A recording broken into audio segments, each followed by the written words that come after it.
Good morning, everyone. Good morning. Yeah. And welcome to Tuesday, second day of the work week for those of us who work under that schedule. I hope everyone's had a good start to the week. I hope you are energized for the rest of it. My week yesterday went well. I realized at the end, after my day was done, like at the end completely, how learning to use a new keyboard, how the how having to think about using the keyboard is draining, is exhausting. And the way I learned that is when I went to play my game at the end of my day. I am currently playing High Seas, High Profit, and it is a game that, like, it's not a intellectual game, but there's a lot of math involved because it's trading, it's maritime trade. So I have to keep track of, where I can buy something low, sell it high. And within half an hour, I was making stupid mistakes. And I realized that I was just mentally drained. I could not think. I don't think I would have been able to think my way out of a paper bag at that point. And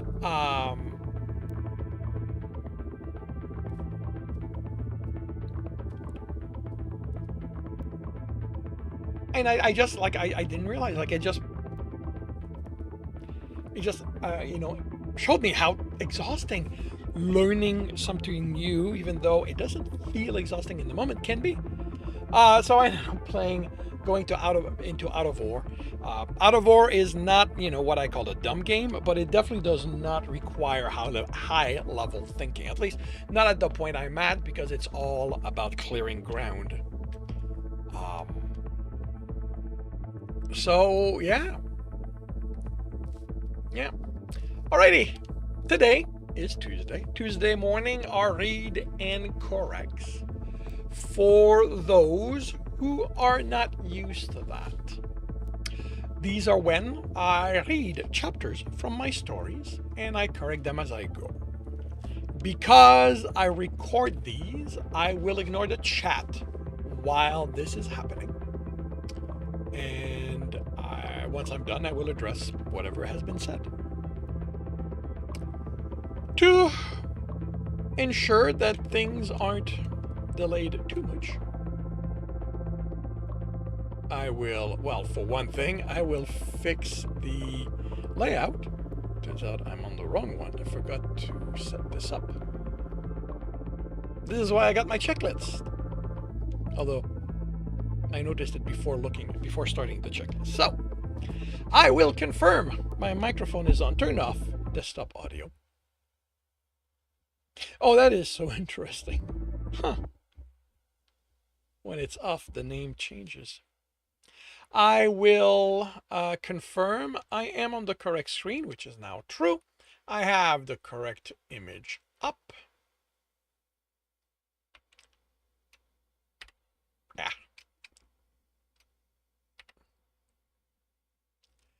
I am starting the recording, and I will see you all on the other side.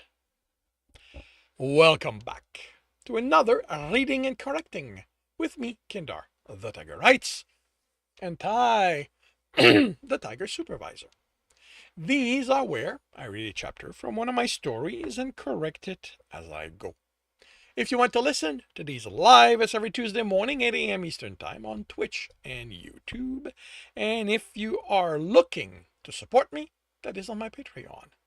Today, we are doing chapter 47 of The Technician's Fight. Gudrun stood to the side as the medics, with the assistance of the quartermaster's people, brought the pods to their species representative. Each was accompanied by their own medics, as well as a security contingent. The prisoners were still within the ship, waiting for a signal. He wanted the patients taken away before bringing them out. The only ones who'd still have to be here were the only ones uh the only ones still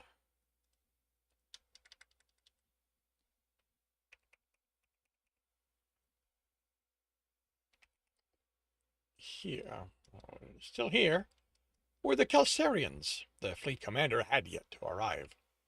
She did when okay. The ones who had to remain.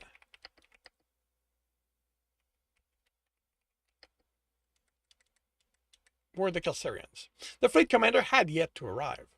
She did when most of the patients were being taken away. She seemed to be accompanied solely by soldiers, but a number of them detached to look over the Calcarian pods. Calm is what you want to go for, Tom said through the earpiece. Fleet Commander Oshterim Tromac Delric Amar, first of her family to join the military. From what I've been told, she's trying to prove herself to the leadership, hoping to join them. No one would give me their theory as to why she's trying so hard. She's aligned herself with those against the hunters, or the gods within the command structure. There's no record of her dealing with an alpha at this point, so expect her to try to get you to do something she can report to her superior. She can report. So her superior can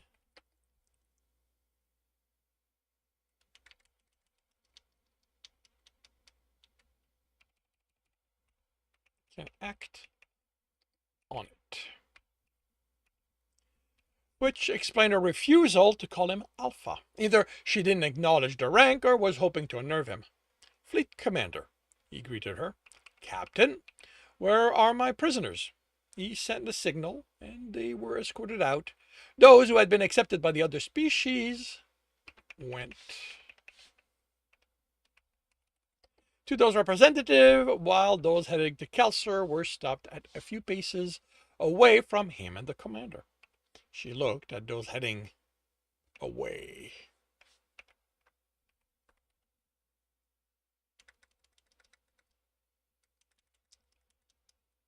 Displeased, but before she let him know about that, something caught her attention.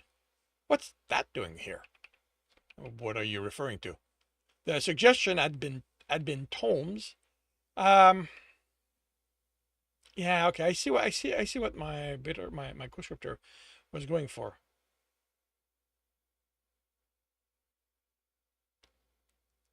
This changes the reason why.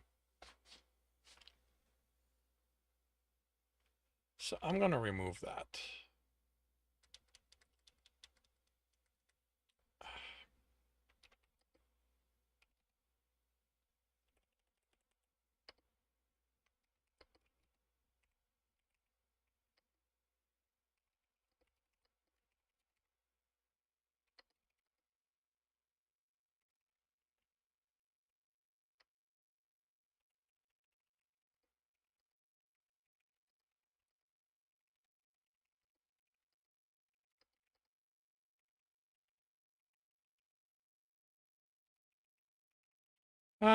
She knew who he meant.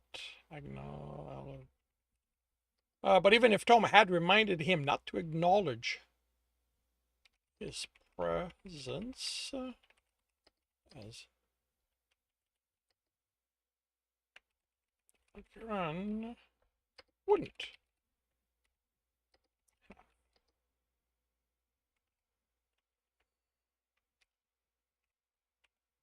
He and his pack were here.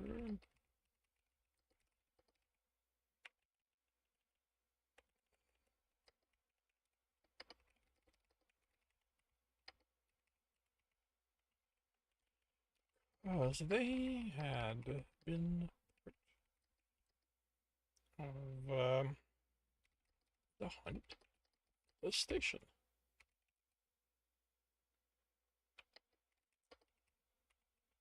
deserve to see.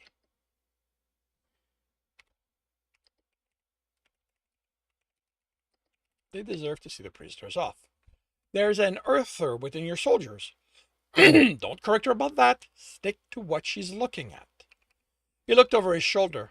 I don't see any earthers among my hunters. Okay, that works, Tom said. How can you miss the one without fur? He's Kelsarian. Who in the Rhine would? Oh, Tom said with too much glee. Someone almost forgot she's the one trying to make you screw up. She studied Gregoran, who looked back, aiming for board. Which ones are the scientists? He nodded toward the species representative with their respective species. She glared and growled. You were told to keep some for the leadership. I never received orders to that effect. You're lying. I listened to the recording. The Admiral told you to arrange for some of them to... That was a meeting to go over the result of my hunt. Hunts, yeah, there was the space battle. And I reminded the Admiral of the procedures for orders. When the leadership tells you to do something, tells me to do something, I do it. Don't insult her. How you go about doing things is your business, he replied. I follow procedures. At least tone is subjective, Tom said, because I can tell she heard the derision too. How about the mission? All the packages destined for Kelser are with the pods. Oh, what happened to doing things according to procedures? She smirked. He shrugged. If you insist on it, I'll retrieve it and hand it to you directly in the open, where the Federation representative will see and be able to question why one of them was withheld. She glared at him. I'll be making a full report, Captain. She emphasized the civilian rank. I'm sure the leadership will appreciate a dedication to your duties. With another glare, she ordered her soldiers to form up around the prisoners and pods, then led them away. The representative had already left. He waited until the soldiers were out of sight before facing the hunters. The medics took to the side, Tom behind them among the station crowd. Watching. Yeah. Okay. Among the watching.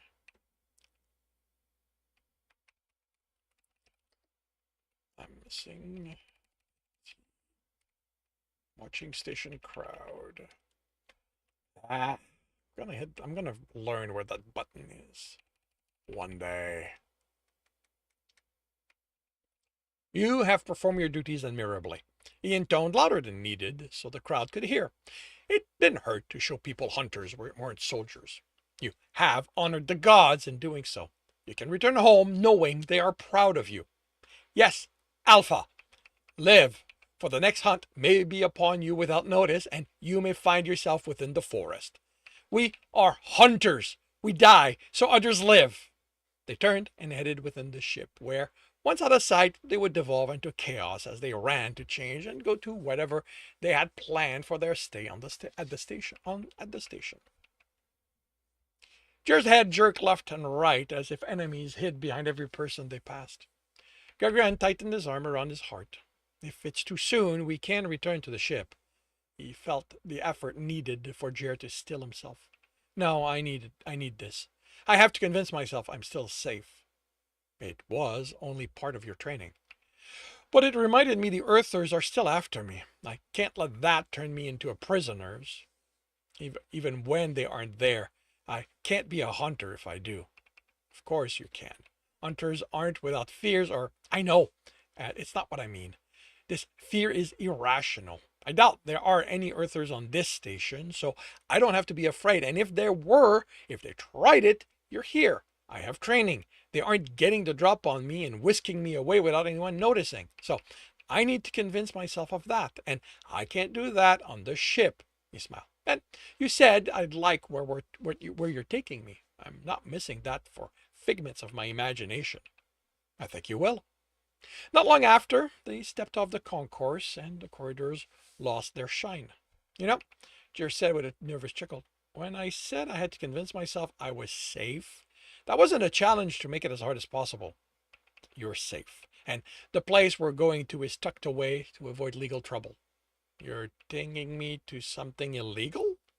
Not really, but he's copying a service offered by a corporation and he doesn't want to risk them objecting. So he doesn't advertise and it's hidden enough only those who know about it can find it.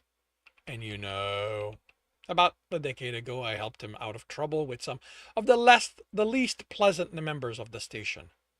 So this isn't one of those everything is perfect place. Gagarin chuckled. Those don't exist. The only perfect place is the forest. But only if you make it your god happy, I'm guessing. No, the forest is perfect. That's what it is. It's exactly the kind of hunting grounds you've always wished for, with the animals you've always dreamed of hunting. Jared chuckled. What about those who don't dream of hunting? Every Kelsaran dreams of hunting, but if we get tired of the hunt, there are other places that will have the things we want. What if someone doesn't believe in your gods, or actively doesn't want to have anything to do with them? Are you referring to yourself? Gagarin realized he'd never considered what his heart's future was in regard to the gods. No, I mean, I don't believe in them, but I'm not opposed to them either. But there are some on the ship who aren't fans of them. One of the medic, at least. She got into an argument with one of the hunters after the hunt. I didn't hear the details, but she walked off, telling him to let his god take care of him then. The tone wasn't that of friendly banter.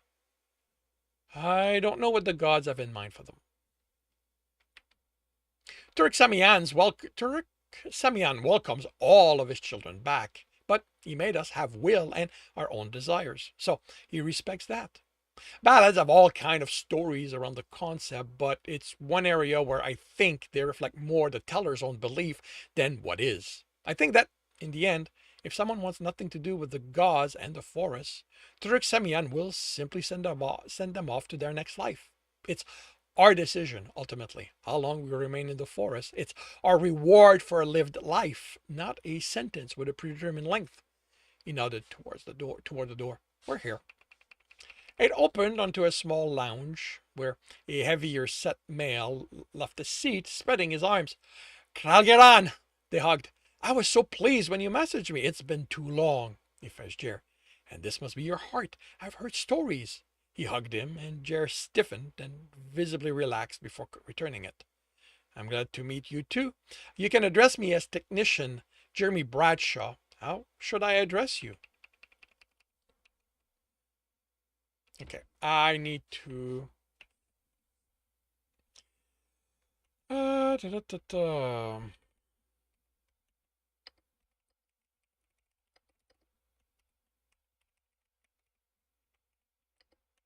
In Federalese, you can address me as Technician Jeremy Bradshaw. How should I address you? You can address me as Perceval Gracromac Tiris, purveyor of dreams, and in possession of the closest place to the forest you will find. Short of finding yourself on Kelser, Gagarin added. The male snorted. My rooms are even better than there. Once you visit, he said, we can revisit the statement, but, he told Jer, they are very nice, and without the pretension or the crowds. I have my best room ready for you. Sync your tablet once inside and it'll list all the available settings. I've added a few since your last visit. He led them to a door. Will you have time before you have to return to your ship for my company? Either of you. I would quite enjoy getting acquainted with Gragaran's heart. Jer looked surprised. I'll have to get back to you after. I don't even know what I'm in for, other than Graal promised I'd enjoy it. Well, you are with him, so you will enjoy whatever happens. Don't worry. Don't worry about the time. You have the room for as long as you need it. Thank you, Perceval. I'll do my best not to occupy it any longer than needed. The door opened onto a dark room with the only light coming from outside. Once it closed, the darkness was total, then broken by his tablet screen as he looked over the selection of settings. Should a place inside a station smell this humid? The added setting explained why. It's on purpose. They added possibilities he hadn't considered. He selected the combination and activated it. The floor vibrated. The sounds are normal. Jer chuckled. I'll take your word for it, because if I heard that on Einstein, I'd be calling maintenance. It took only slightly over a minute for his tablet to inform him everything was set as the sound ended. He took Jer's hand. Watch. In the distance, the sun broke over the horizon with a flash of yellow that turned the dark sky purple. Over them, stars were now visible, and the waves reflected the little of the sun.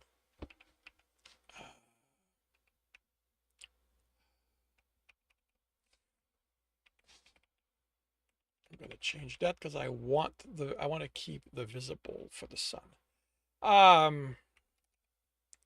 Shimmered sky. And the waves reflected the little sun visible. The sound of the waves was now audible. Wow, Jimmy whispered. How? Gurren pulled him close. Questions later. And during now. The sun moved up, pushing the purple away, replacing it with reds, oranges, yellows, and then the pale blues of home. As the light increased, the shore became visible with its sand, and Gurren pulled Jer with him as he stepped onto the edge of the water. He stepped to the edge of the water. His feet sank into the sand, then... okay. Okay. The light increased, the shore became visible. I don't think I need that there. I'm going to remove the end. As the light increased, the shore became visible. Gurren pulled Jer with him as he stepped to the edge of the waters, his feet sinking into the sand, then into the wet sand, and then water lapped at them. Okay, I need to know how that's possible, Jer said. This looked like it's larger than the station. Gurren chuckled. The room's no lot more than 20 meters deep, standard maximum for this part of the station. Probably no more than half that. The walls are projections. I don't know how he achieves this level of realism. I suspect he stole the technology from the corporation that has the same kind of room available to the public. The water? The sand? You'll have to ask him. He didn't have that the last time I came. I enjoyed a night in a forest, watching the sky, listening to the animals. Enjoying his company? That too. He rubbed his muzzle against Jer's cheek. I don't know when I'll be able to show you an actual Kelsarian sunrise, so I wanted you to see the closest thing to them available. He removed his heart's jacket. And now I get to make love to you under it in the water. And how deeply are you going to claw me, Master Constructor? He asked the Shimbarian. You insult Tessibar, the female replied. I not have claws. Claws be things of beast. She showed him the blunt fingers to make her point. So I'm a beast. She snorted. Beasts don't have money. Friends have money. She grinned. And Shimbarian's friends take friends' money in exchange for repairing his ship, right? She looked at her tablet. How much money no beast friend has? She asked dubiously. If Tessibar wants to remain friend with this no beast, she's going to need no more than what her competitor quoted me for these repairs. He waved his tablet to make his point. You not trust Tessibar? Tessibar is the one questioning this no beast's account. She grumbled something in her language, looked over the information on her tablet, then quoted him a price. If not for what the leadership had paid for their new station, the amount would have forced him to return to Kelser for the repairs, and placed himself within their reach for the months they would have taken, not to mention what other changes they'd decide to make to his ship. Chairs for the captain to sit in were becoming the norm on military ship. He dreaded the idea of returning to his to find one of those where he should be standing. The amount was within the range his accountant, repairs, and maintenance had reached, so he agreed, and she told him 2 weeks for the repairs. Another advantage of doing the repair at a station.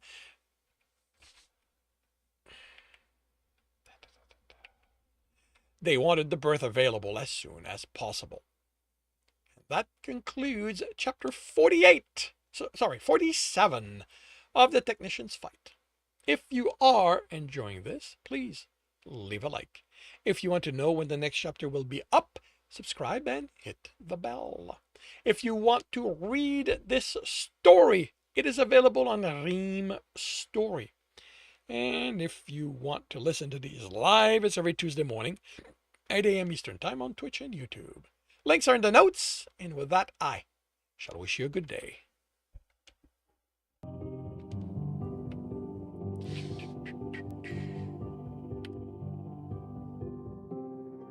We are going to PDF.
That is there. No, that's not cancel. That's where I want.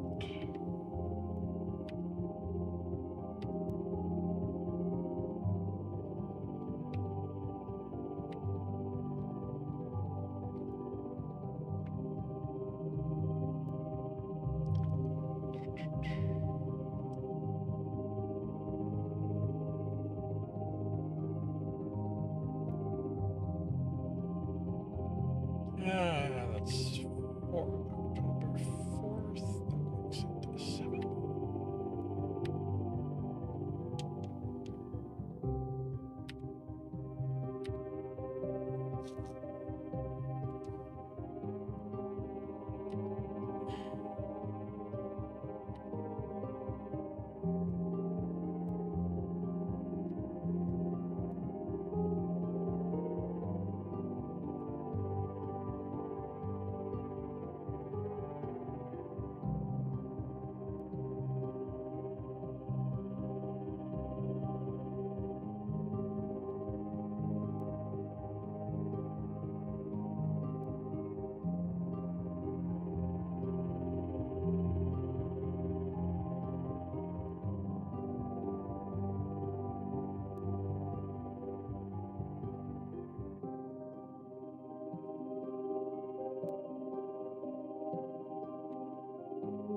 if I go for a trackball, the ones I've seen, I will lose the scroll.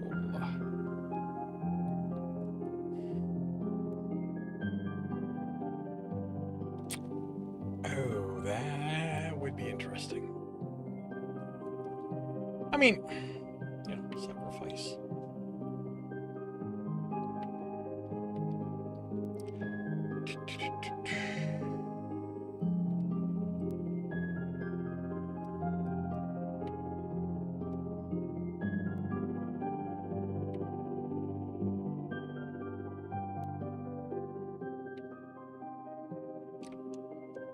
Alrighty. There's really nobody watching today? That's interesting.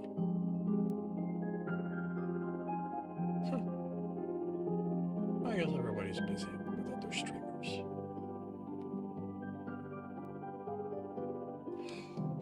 Alrighty. Going to start another chapter by confirming the microphone is on, turning off desktop audio. I will confirm I'm on the correct screen. I have the correct image up. I am starting the recording, and I'll see you all on the other side.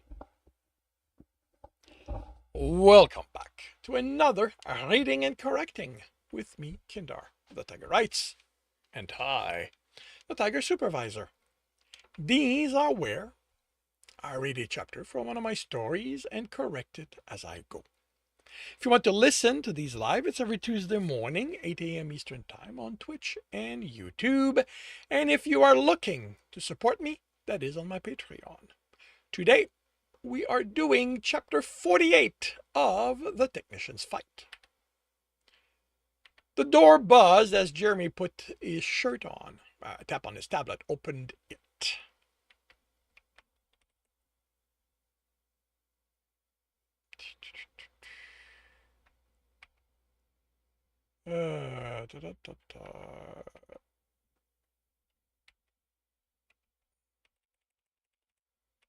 Opened it. Come on in, I am just about ready. He grabbed a new jacket and threw it on, turning to exit the bedroom, and stopped. Tom and Zen stood in the opening looking at him. That's not going to work, Tom said, displeased. He wore pants of an almost sheer material that, when folds created shadows on it, let him see the fur it covered, as well as enough hints of the cock and balls that he didn't know what his friend's private part looked like, even if they weren't intimate. Yeah, Zen said, stretching the word. You can't be seen with us covered in so much clothing. His friend wore... What are you basically not wearing? Jeremy asked. The only piece of fabric covered his friend's genitals, but in such a way he might as well not have anything on. The fabric clung to it, taking on the shape of the balls and cock. You like? Zen turned. It was held in place by a strip that went between his leg and in his ass crack, covering what was there, but also pushing the cheeks apart. The string around his waist, keeping both from falling off, was more noticeable there. Aren't there distraction laws on the station? Isn't that going to land you in a cell? The distracting parts are covered, his friend replied smugly. Jeremy pointed to Tom's pants. The current fold caused shadows. I think this should have a...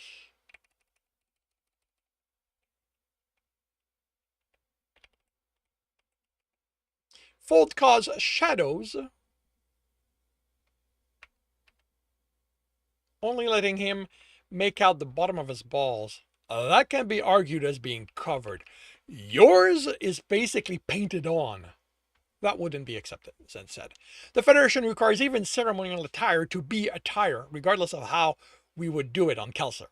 Ceremonial? His friend nodded. Yes, this is the ceremonial attire to attend Denirag's ceremony of joy. A ceremony to the Kelserian god of pleasure is taking place on the Federation station? In Kelsier Space, Tom said. Not that it matters, Zen added. The Federation respects all species god-related ceremonies, so I can wear this. That doesn't even qualify as wearing anything. Jeremy objected. On a station, so long as I am heading to a related ceremony. And people throw ceremonies to Danny Rag on a station where other species might walk in? Or is this a private thing? It's very public, Tom said. Danny Rag isn't particular about who takes part, Zen said. Or what? Or that they don't, or that they, or that they even, or that, or if they even know they're taking part, Tom added with a grin. You said we were going dancing, and dancing will happen, Zen said. With you saying it's for Danny Rag, I'm suspicious of the kind of dancing you're referring to. Dancing is dancing, Tom said. You know, bodies pressed together, rubbing against each other until the song's climax. And after, no one needs to break apart just because one climax has happened. Okay, you two are definitely talking about sex. No, we're talking about dancing, Tom said, grinning, in a club that will have music with the speed and intensity you like. Let me guess, a leisure club. The Federation doesn't recognize Kalsarian designation, Zen said. Jimmy looked from one friend to the other. You two are so planning something. He sighed, but I agreed, so I'm not backing out. Good, Tom said, walking past him. Zenny, get him out of those while I print him something more appropriate. Hey, Jeremy protested. I didn't agree to a change of clothing. You want to be dressed appropriately for the club, Zen said, hands roaming on his chest and shoulders, pushing his jacket off. Don't you? He rubbed his muzzle against Jeremy's cheek and the rest of his body against his front, fingers unbuttoning the shirt. You wouldn't want to offend my God, would you? I don't even... Jeremy, panting, kept him from finishing. Jen licked his neck. That's the spirit. Let Danny Rag fill you. Don't overdo it, Tom said. Remember, he needs longer to recharge than we do. But he can stand so much more teasing until that happens, which is going to be more interesting to watch at the club. Opaque. His friend Jeremy managed to squeak as Zen slipped in his pants. He dreaded the idea Tom would put him in something like what he was wearing. I can do opaque, his friend replied. Zen pushed Jeremy back, who tripped and fell on the bed. As soon as his feet left the floor, his pants were pulled off. Somehow, his shirt was also not on him anymore. You know, he might be more appealing to the crowd like this. Zen said. Jeremy lifted his head and glared at his friends over his erection. But then we'd need to arrange for the people at the club to come here, Tom said. I'm not the one trying to convince the captain to let those strangers on the ship. You are his best friend, Zen said. That's not enough to get him to agree. He handed Jeremy pants. Put that on. They were light gray and loose, so he sat on the edge of the bed and put them on, standing to raise them to his hip. They're too loose, he said, holding them up. Tom took hold of them and batted his hand away. I'll take care of that. Just need to make sure everything is arranged properly first. Jeremy eeped in surprise as his friend cupped his balls and pushed his no longer softening cock against his stomach, then removed his hand and the pants tightened. Fuck! Jeremy swallowed as the pressure around his cock and balls. Oh, the pants of fertility! Zen exclaimed. I would never have thought of those. For fertility? Jeremy's voice rose as the pants did something that made his cock vibrate. That's going to keep him nice and presenting, Tom said. I fucking swear, Jeremy panted. If I end up in a cell, I'm going to make you two pay. I'll cover it up, Zen said, so that's up to station code. Jeremy groaned. You realize I'm going to come the way this is going, right? Nah, this is made to keep you at the ready until the females present themselves. I'm not. That's the ceremonial use for them, to ensure a family is large. There won't be any female over you here. Oh, there will be over him, Zen said, chuckling, but they won't be expecting to be impregnated. The shirt was just like the pants, and Jeremy eyed his friend suspiciously as he put it on. It wouldn't close in front, and instead of tightening, it seemed to be so loose the lightest motion caused it to flutter and expose skin.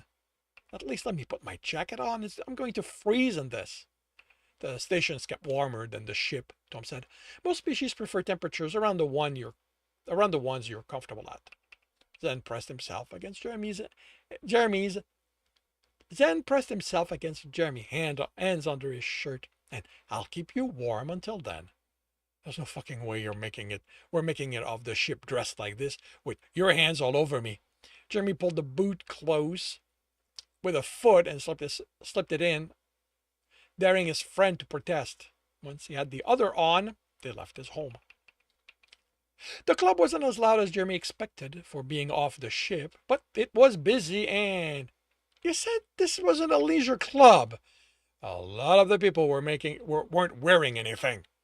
I said the Federation doesn't recognize Kelsarian resignation. Zen replied, grinning. This is a pleasure club. Zen, I didn't agree to sex with...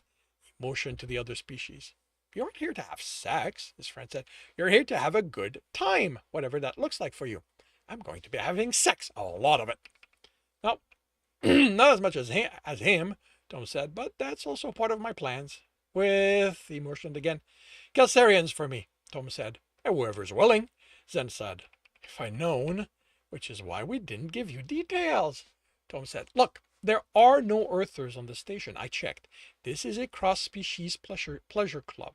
That means that other than forcing the other to participate, you can do whatever you want with whomever you want.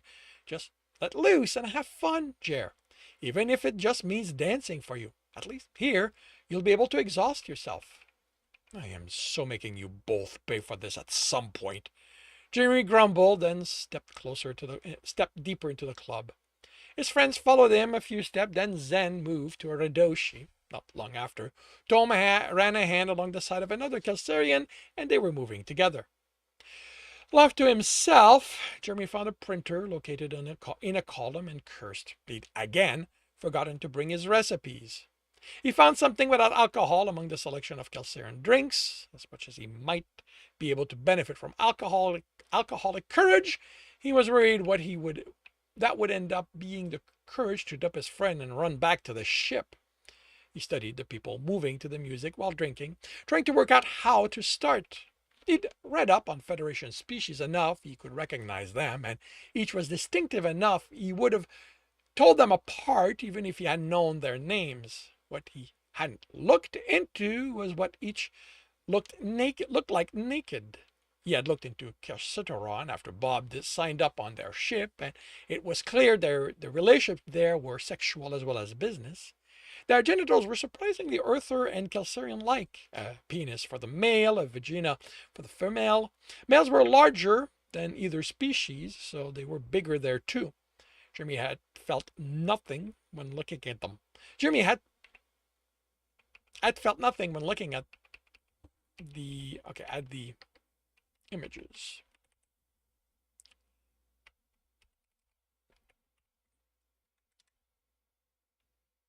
Now, looking at all those species, he found he was curious about the differences. At a glance, the Hornian, Kersiterons, Kelsarians, Shimbarian were the most similar to Earthers, although he'd have to wait until he saw an erect Shimbarian before he could tell with them, comma here, comma, since they had a sheath covering their penis and it was attached to their stomach. Dromian had a similar body shape but lacked genitals the way Jeremy recognized them. What he read about them placed their physiognomy closer to plants than animals. They ate but needed unfiltered light to digest their food. The Redoshis were the most alien to him, looking more like insects than anything he could identify. As such, even watching them move together with nothing covering their carapace, he couldn't identify anything that might be genitals. The Saladins were featureless as well, sexually as far as he could tell, even if their body were much like his otherwise. He couldn't tell if the color of their skin, as the group danced, was because of the colored lights or their emotions. The how to join the dancers was taken care of for him when scaly hands moved from his shoulder to his chest, the Tahonian pressing against him, getting Jeremy to move along with the music. Then they were facing each other, moving closer, then further and closer again. When he was away, a Shimbarian moved before him. The male pressed himself, and after checking his previous partner was dancing with someone else, he moved with his new one. There was a lot of undulating and dancing with Shimbarian. There was also a scent, not unpleasant, but strong to the point of being pungent. Jeremy had a sense of what that meant when the male moved onto a Shambarian female and she buried her muzzle in the long fur with an eagerness he responded with by pressing against her and thrusting. Jeremy looked away and found himself dancing with a group of Gelsarians who nuzzled and licked his exposed skin. One even reached into his pants, and Jeremy came. He'd been kept primed by the thing. Then he needed a rest, which they accompanied him to. The rest wasn't overly restful, but he certainly enjoyed their company as much as they enjoyed each other. Once he got his breath from that, he was back on the dance floor and found himself between a pair of Carsutaran who sniffed and licked him. They said things he didn't understand in tones he did, also made clear by the erections pressing against him. He declined their invitation in Federalese and wasn't sure they understood since they kept moving with him, but they eventually moved on. Alone, Jeremy let the music take him. It was a fast rhythm with a beat that matched his own and drove him along as it sped up and slowed. When he noticed he wasn't alone, it was a group of Celadons, their skin multicolored as they threw their head back and screamed. He wasn't sure they were even aware he was there. With one of the slow pieces, Tom found him and they danced, rubbing nuzzles against cheek, whispering promises and threats that had Jeremy shove the Gelsarian against a column and made good on one right there. Then they were dancing again until the music was too fast for his friend. He danced and rested, danced some more, rested again. He had sex with some Gelsarians and offers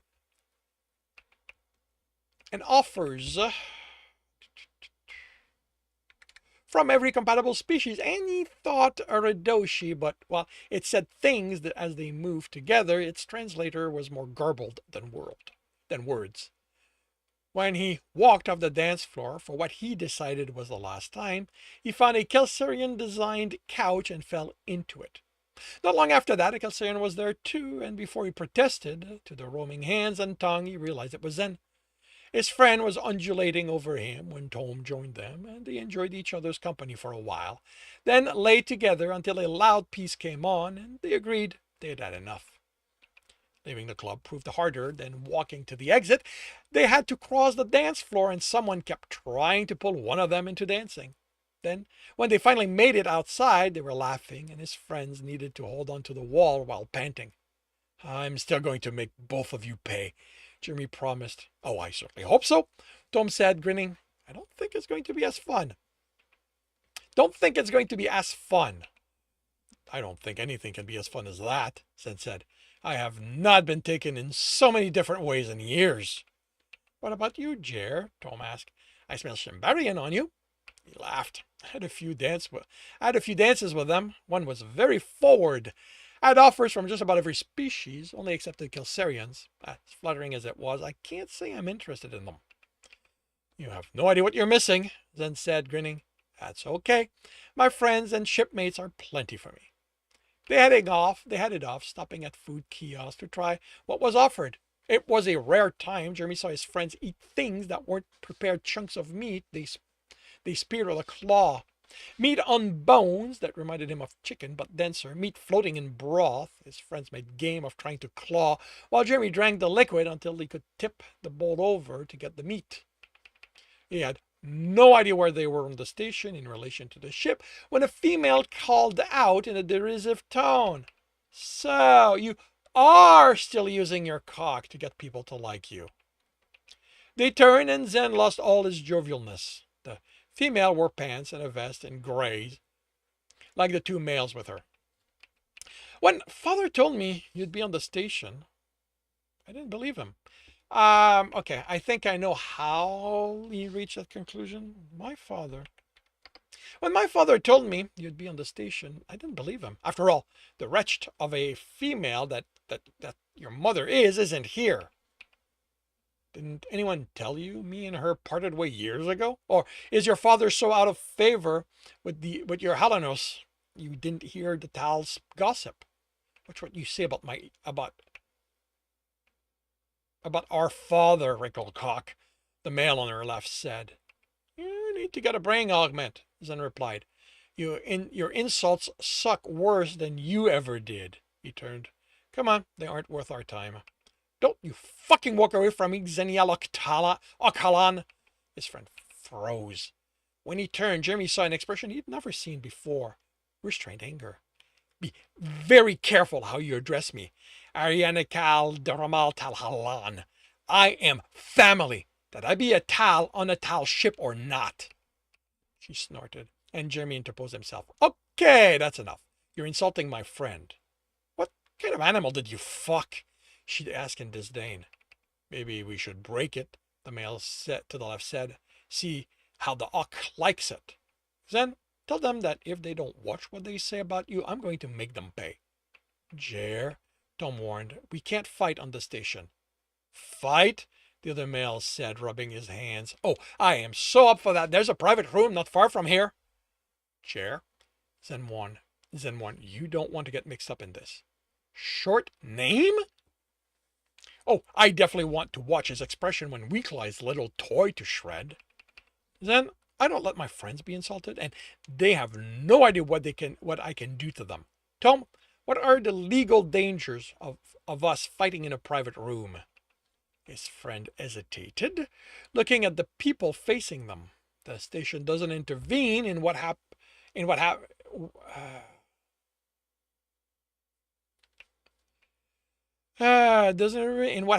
private unless someone lodges a complaint to the adjudicator. She snorted. The Tal don't go to the authorities. We take care of our troubles ourselves. Tell them to lead the way, Zen. Jer, don't. Trust me, Zen. I can deal with them. His friend sighed and whispered, They aren't who I'm worried about. Then he looked at his relatives. Take us to your humiliation, since you are so insistent on it. And that concludes Chapter 48 of The Technician's Fight. If you are enjoying this, please leave a like. If you want to know when the next chapter will be up, subscribe and hit the bell. If you want to read this story, it is available on Ream Story. And if you want to listen to it live, it's every Tuesday morning, 8 a.m. Eastern Time on Twitch and YouTube. Links are in the notes, and with that, I shall wish you a good day. Hey, Quillimp, welcome to the stream. How are you doing today?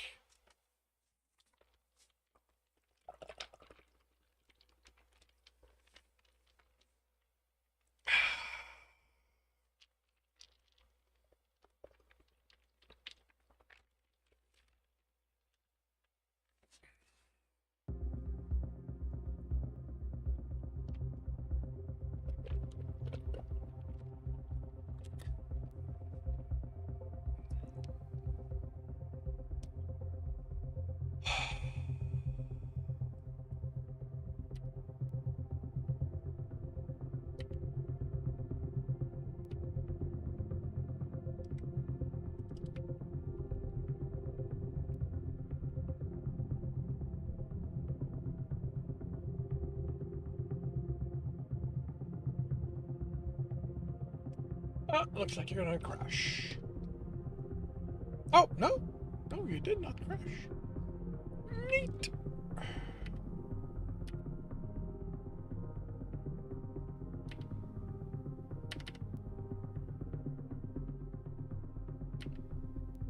Nope, wrong one. You keep shifting where you put this.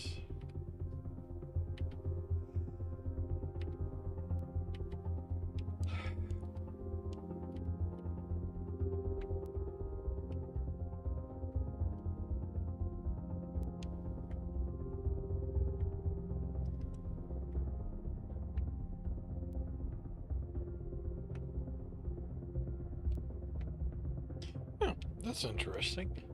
Oh, right, because Control Scroll would change the the font size. 7 makes that 9.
Oh, wait, no, not quite.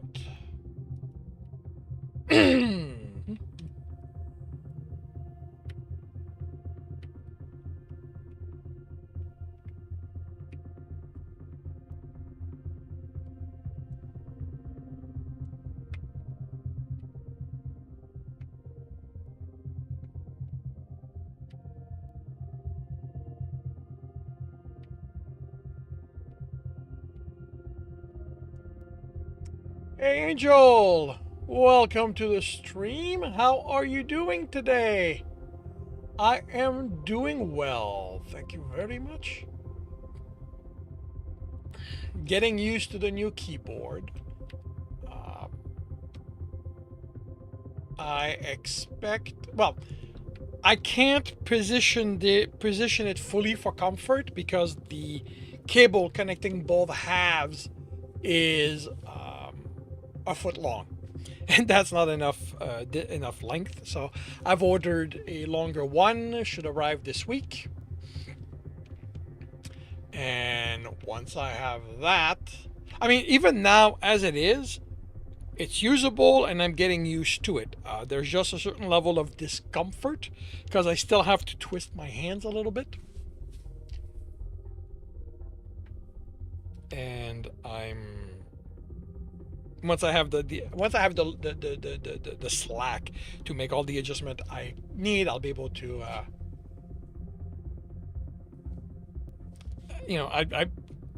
I'll be able to fully adjust this and hopefully get to a point where my hands never have to leave the keyboard. It's okay. I'm never going to be able to do that fully with this because the way it's designed, because of the staggered keys, it spreads too wide to do what I'm used to without having to move my hand slightly. But I am finding tricks of moving it overall and not lose my reference points because I never really have to lift my hand. I have to slide it up and down, left and right.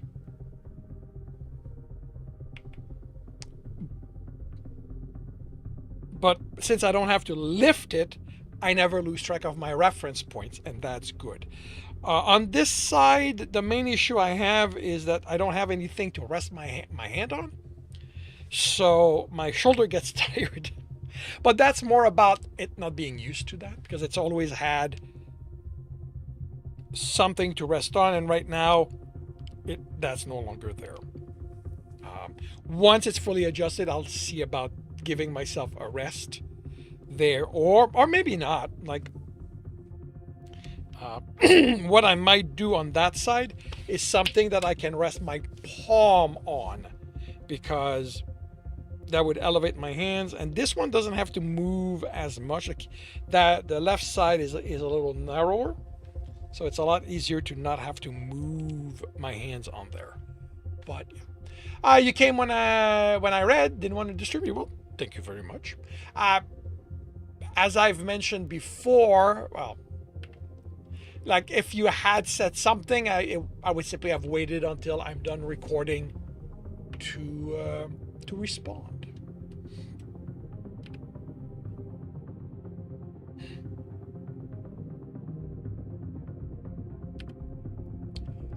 Hey, but it plays, you'll disturb the tiger. Well, you are very disturbing, so it's easy to do. Poke, poke, poke. Oh, the places my mind could take that.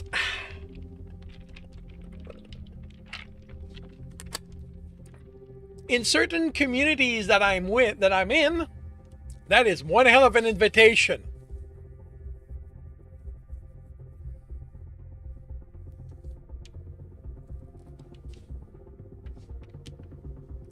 I can't do that on Twitch. That's true. That's true. If I wanted to go to do something like that, I'd really have to go on Picarto. But I don't have a following there. Because on Picarto, if it's not actual visual arts or outright adult, you don't get much of a following. And the writing community is way larger on Twitch. So That's why I'm here. Alrighty, I am going to start another chapter. Only tigers? I wish we had one of those. I really wish we had one of those. I will start another recording by confirming the microphone is on, turning off desktop audio. I will confirm I'm on the correct screen. I have the correct image up. I am starting the recording, and I'll see you all on the other side. Welcome back to another Reading and Correcting with me, Kindar, the Tiger Writes, and Ty, the Tiger Supervisor. These are where I read a chapter from one of my books and correct it as I go. If you want to listen to these live, it's every Tuesday morning, 8 a.m. Eastern Time on Twitch and YouTube. And if you are looking to support me, that is on my Patreon. Today, we are doing chapter 49 of The Technician's Fight. Gregoron returned to his apartment, puzzling over the request. That the mail knew of his heart wasn't surprising. By now, what had happened to Jer had circulated through all the media, not only the pirate broadcast, but that couldn't be enough for him to want to meet his heart. He found him nursing a coffee at a table. Had a good time, I see. Jer snorted in his mug, but the smile he said he had. Didn't realize how long we stayed out until I returned and found out the station wasn't on the same schedule as the ship. Different ship will also have different schedule, he said, sitting. Those of us who return to Kelso usually go by the schedule we're from. Since they should never do that, there's no way to work out how they select it. And some on boarders might use the other species clock. He eyed the mug. You know, you don't have to steal from my mugs. You can make your own. You can make yourself one. Your supply's limited. I don't want to exhaust that faster. There's the printed stuff. He couldn't stop the shudder at the memory of trying it. I don't know how you could ever drink that. You get used to it, as I was reminded during my session. But don't worry about my supply. I'll just tell Zen to get me more. You have to show me how to prepare it. But before that, did anything happen on the station? Jer chuckled. Lots of dancing. Got hit on by every species, male and female, and Redoshis use multiple genders, right? So I have no idea for those. And, he asked, unable to keep the amusement at Jer's experiencing other types of males. I was flattered, but I didn't have any inclination to give those a try. Had sex with a number of Calcarians, though. Considering Bob has tried every species physically compatible, I'm surprised you aren't as curious. That's a Bob thing, not an Earther one. I'm pretty sure. He handed Gregoran the unfinished mug. I'm surprised you know about that. Been reading our messages?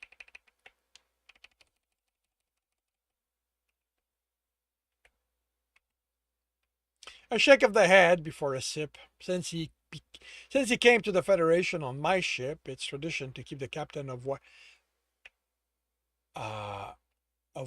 he gets up to, Captain apprised.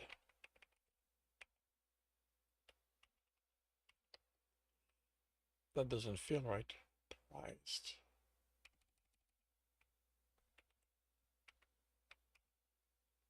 Appraised of what he gets up to until he finds a posting of his own. And they kept that close of an eye on him. They know who he's had sex with. Bob has no problem talking about the sex he's had when asked. When the media found out about that, they basically arranged for him to have partner after partner. What the media knows, the Federation will find out. Might be why he found a ship. You didn't know? I knew he had more sex with more species than I'd ever think of having.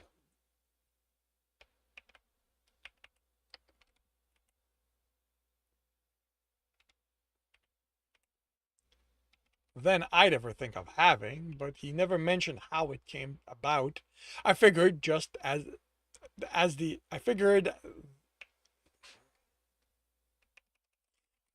exotic there, they sought him out the way the males on the ship seek me out. Did anything else happen? Anything involving Zenial Her Talahan's relatives? I didn't think they'd complain. It wasn't a private room, so we didn't break any station rules. What happened? One of Zen's cousins was waiting for him when we left the club. She insulted him. I didn't like it. She insulted me. Figured she could have her two male relative beat me up. They even had a room reserved for it. He smiled.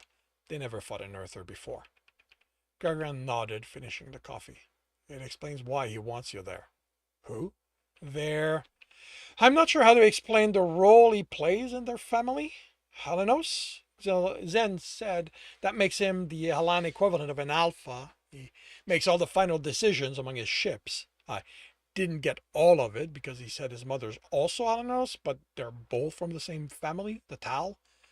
The Halans aren't unified, but as distasteful as I find it, the comparison works. He's who I have a meeting with, and he requested that you be there because I put some of his in their place.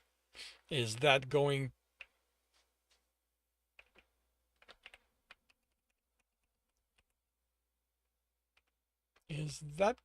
to get in the way of your meeting with him? Only if he thinks he gets to punish you for protecting yourself. Still, you should wear your armor. Why? Jer smiled. They didn't get in a fight with Hunter, Jeremy Bradshaw. They got in a fight with Technician, Jeremy Bradshaw. Gargan sighed. We're going to have to take the long way to get there. We have someone sniffing our trail. One of his? No, the leadership has an agent on the station and they aren't happy with me. I got the sense they were never happy with you. I wouldn't sell them the ship or disobey the Federation laws on their demands. On their command. Demands? Command. On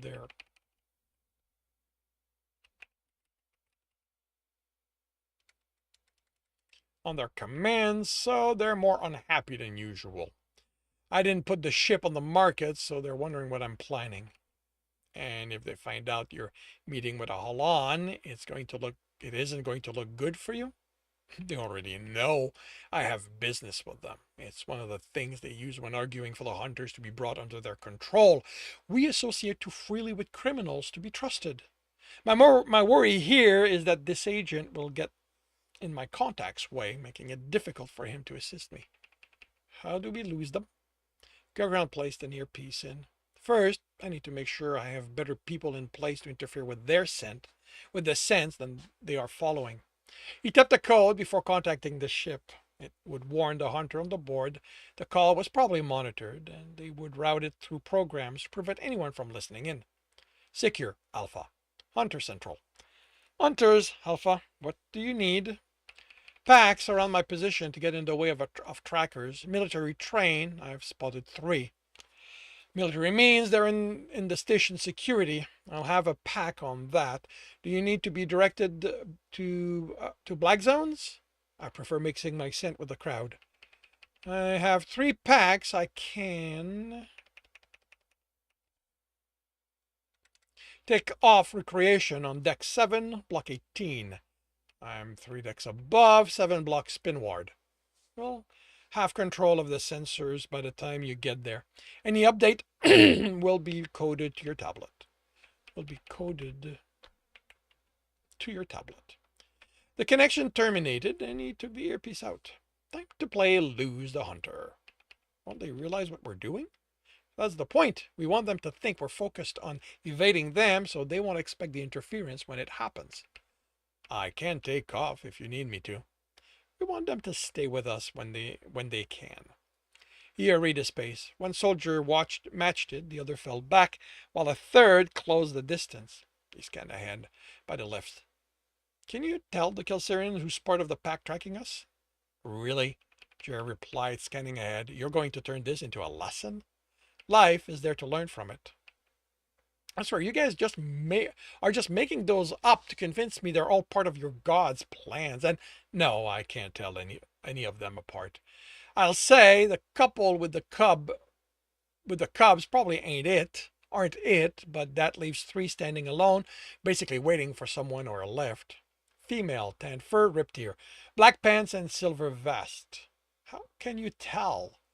The posture. Their agent's all about the rules, so she doesn't have anyone trained in operating illegally, which is what you need to follow someone and not be noticed. She's standing too straight to be waiting, to be just waiting. I'm going to need more training because even with you pointing her out, I can't tell. You'll get it. Although you won't get the deep training unless you decide to go into special ops. I think interrogation is intense enough for me. I'll stick to basic hunter stuff. She's going to get into the lift with us along with one of the others, probably the Rustford male. Don't pay them any attention. You realize how hard that's going to be now that you've told me about them. I'll help. He ignored the suspicious look Jer gave him. The lift opened a few seconds after they reached it. They stepped in along with the family, 3 Turonian, the female, the male, and Turiosef. Jer tried too hard not to look at their pursuers, so Gargaran nuzzled his neck. Stop it, Jer said, chuckling. Gargaran licked his neck instead. Gral, we're in public. Everyone, other than their 2 pursuers, turned to watch. The family in amusement, the Tahonian without much interest, but the Riosefs had curiosity enough for everyone there, barely restraining themselves from stepping closer. Jer's face turned red. You're going to get us breaking one of the distraction laws. He straightened. Those only apply if clothing is removed. I don't know about you, but I'm kind of showing the effect you have on me right now. He blushed deeper. He pulled him close. So long as it's in your pants, you have nothing to worry about. The door opened and the Riosef showed reluctance in leaving, being replaced by a Shimbarian who sniffed the air, then looked at them. On the next deck, the family and Shimbarian exited, and a pair of Kerciterons stepped on. Gargaran and Jer exited on the next one, along with one of their pursuers. He picked up a replacement before the first intersection, and the third 2 after that. He waited another intersection before hurrying, letting them think they'd fooled him that long. He didn't slow, even as he reached the target block. Immediately, a group of Calcerians screamed in joy as one of them held pants over her front, laughing. A bottle was shaken. Foam flew over them. Gargaran passed them a second after the shower ended, and while another bottle was shaken. With another joyful scream, the shower exploded behind them. Then laughing apologies sounded. A trio of arguing Calcerians nearly collided with them, then shoved another into a group. And accusations sounded. His tablet buzzed. They had 15 seconds to vanish. Ahead, an amorous couple were draping themselves over another Calcerian who had trouble making them understand he wasn't interested. He pulled Jer into an alleyway and ran the next 4 turns before stopping and catching his breath.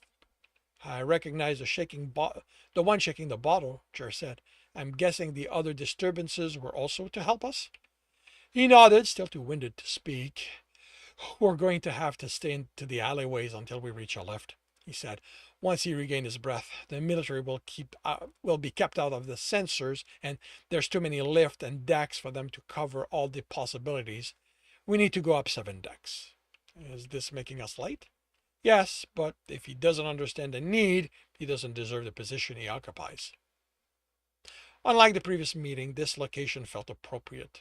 The bar wasn't hidden, but it wouldn't take much work for the facade to disappear among the debris resting against the wall. The inside was dim, so he took hold of Jer's hand to keep from being separated.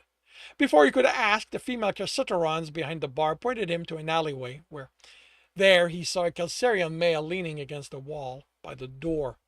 He opened it when they reached it and followed them in. At the large table sat Zenial Herr Talahan's uncle, along with 8 others. The male who closed the door behind. The male. I don't need the who. The male closed the door.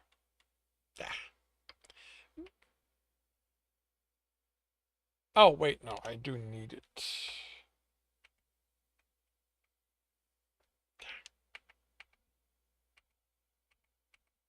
The male who closed the door joined them.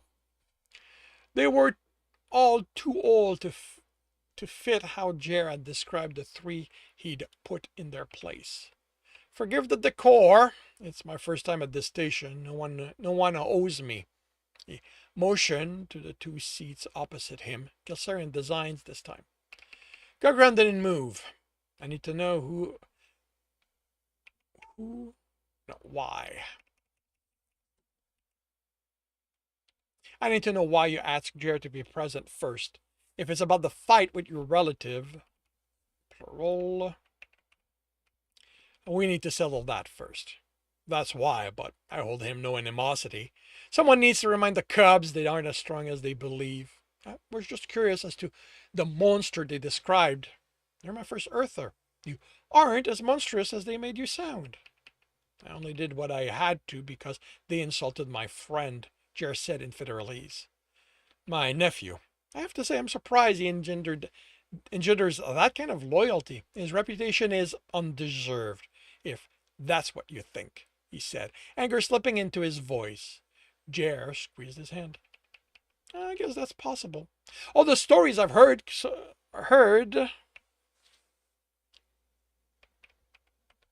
come from my sister. He motioned to the seats again.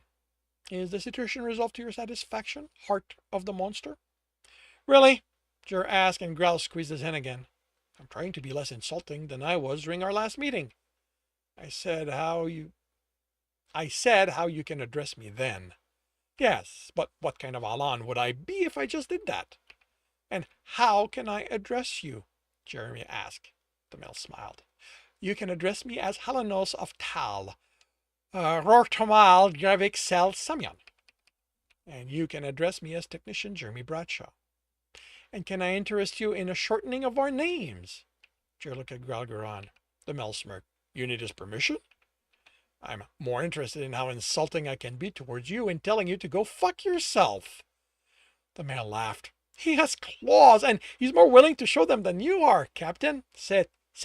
Ramos, get us drinks and food. Get the food from a different place. I don't trust these people to know how to slice meat, let alone make sauces. The female left the table. Now, Captain, Technician, what is the reason for this meeting? Gurgron took his tablet and motioned for the male to do the same. He brought up the file his people had compiled about the ship, along with the transfer contract. Settling part of our cursor. I lost track of where you are. Damn it. There you are, which means you're here. Part of our, and of course I lost that one, of our agreement. Even if you weren't instrumental in acquiring it, he sent the contract. And something extra as a goodwill gesture, he sent the file. It contains everything we've worked out about how the ship works. It should simplify learning how to fly it. You had a lot to do with this? The male asked Jer. Mostly the reactor and power. That's my field. A friend likes everything that flies, so he worked out a lot of that part. The rest is a lot of inference based on how Earthers build their tech, so you're going to want to be careful. In case you haven't been warned, Gurgron said, the ship's small. The male swiped up and down, frowning. What I'm reading makes it seem large enough. It houses a crew of 100. The look was disbelief. Earthers like to pack as much as they can in the space they have access to. Their corridors are beyond claustrophobic. He looked at his tablet some more. I appreciate the warning, Captain. Kramos, look this over and work out a plan to reconfigure it. Be careful, Jer said. There are conduits in everywhere on the ship. I know how those goes. Gramos, the Halanos technician, said. Except you aren't going to find passageways to reach them. They're going to be in the walls, behind a few millimeters of polymer material. Scan them before cutting anything. That's, the male said.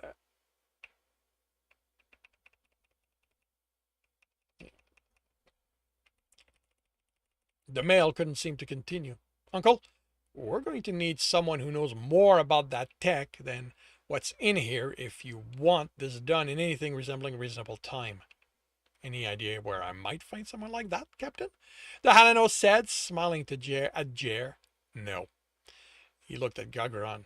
Not even one of those military ships docked here? I'm not going to tell you anything, Alanos. If you need information, you're going to have to get your family to sniff around for it. I suppose that's all I can expect from someone with your names. Do we still have a deal for the rest? Do you really expect me to walk away after you paid me so well? I want to be able to call you a liar if you vanish now and not have you be able to say I misunderstood the arrangement. The male smiled. The deal is still on, Captain. I will be your eyes and nose among the Halans and point you to those who would impersonate us. Thank you, Alanos. He stood. Now, if you'll excuse us, we have work to see to. But the food hasn't even arrived, the male objected. Unless your relative goes to the other side of the station, I wouldn't eat anything she brings. I wouldn't trust the drinks either. You didn't pick a good part of the station for our meeting. I suppose I should let you pick the next one then. Gagarin shrugged. So long as you're willing to dock at your namesake station, I'll happily arrange for you to feast. He left with Jer while the male was still puzzling over which station he might mean. Not that he expected a Halan to be familiar with a station orbiting Kelser. And that concludes chapter 49 of The Technician's Fight. If you are enjoying this, please leave a like. If you want to know when the next chapter will be up, subscribe and hit the bell. If you want to read this story, it is available on Ream Story. If you are looking to listen to these live, it's every Tuesday morning, 8 a.m. Eastern Time on Twitch and YouTube. Links are in the notes, and with that, I shall wish you a good day. Hey, Somnio, welcome to the stream. How are you doing today?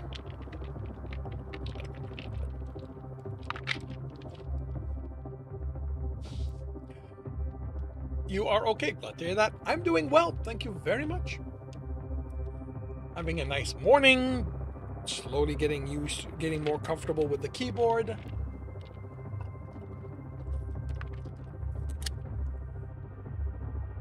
Hopefully won't be quite as exhausted by the time the day is over. Learning how to use the keyboard is much more draining than I expected it to be. Last night I was utterly brain fried. I could not even do basic math last night.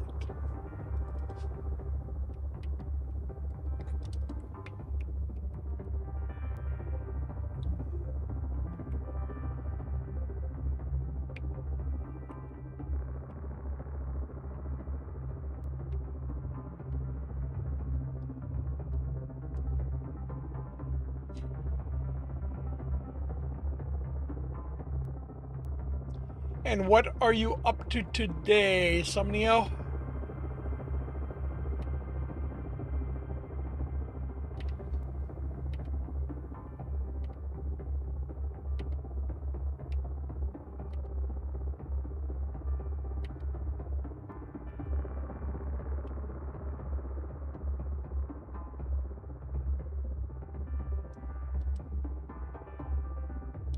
Chilling after work, might play a game or get back to editing. What game might you play? Alright, 9th makes this the 11th.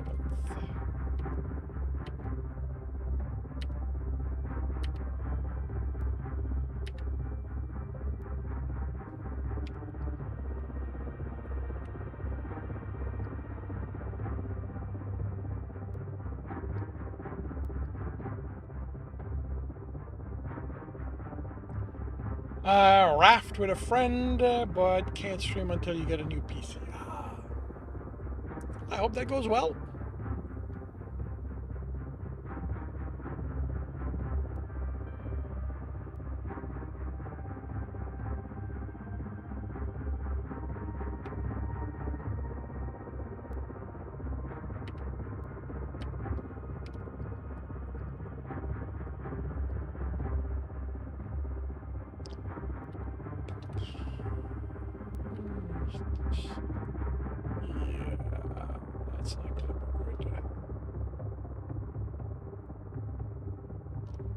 no mutual servers.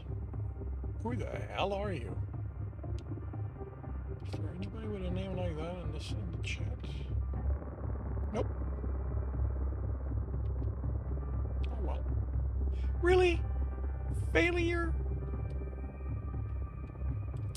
Oh, sorry, Ellie, but you are getting ignored. I said ignore.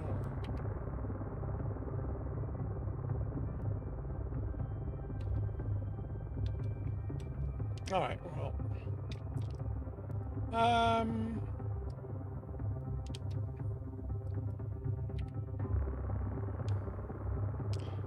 We'll try this later, so. Alright, one more to do here.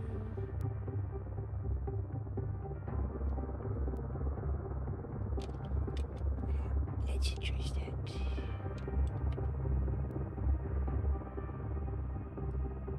Marker 4.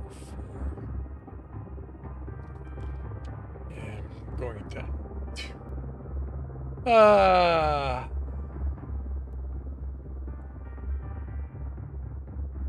Yeah, year 0 is getting segmented, so I'm going to have to figure out how to work that up.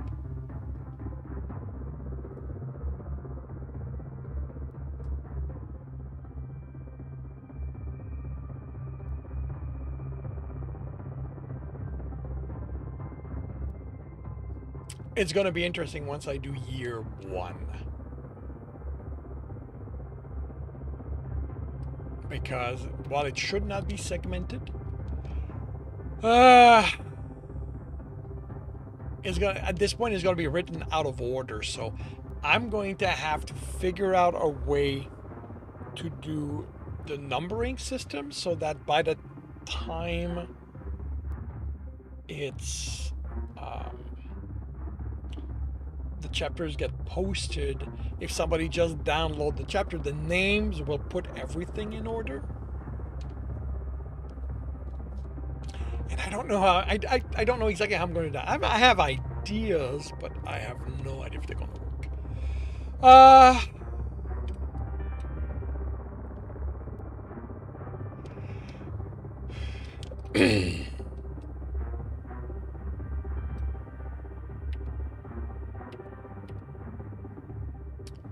Alrighty, so I am going to start another read and correct by confirming the microphone is on. Turning off desktop audio. I will confirm I am on the correct screen. I have the correct image up. I am starting the recording and I'll see you all on the other side. Welcome back to another reading and correcting with me, Kindar, the Tiger Writes, and Ty, the Tiger Supervisor. These are where I read a chapter from one of my stories and correct it as I go. If you want to listen to these live, it's every Tuesday morning, 8 a.m. Eastern Time on Twitch and YouTube. And if you are looking to support me, that is on my Patreon. Today we are doing the selection process for Colby. The sky didn't match Colby's mood, and that was a shame. It was gray while he was excited to be in the pickup with his father, arriving at the state's auction house. It was Colby's first time taking part and marked his coming shift to working fully at the ranch instead of splitting his time between that and school. Whoa.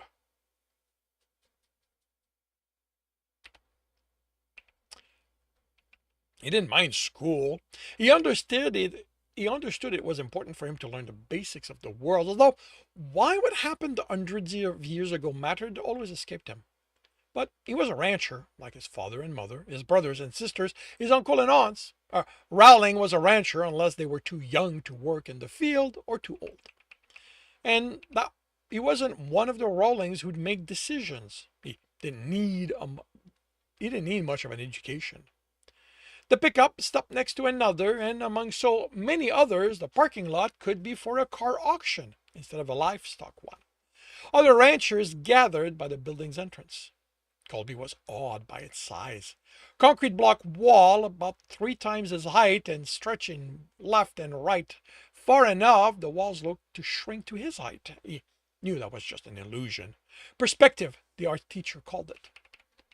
We made good time, his father said. So we're going to have to wait until the doors open. He smiled.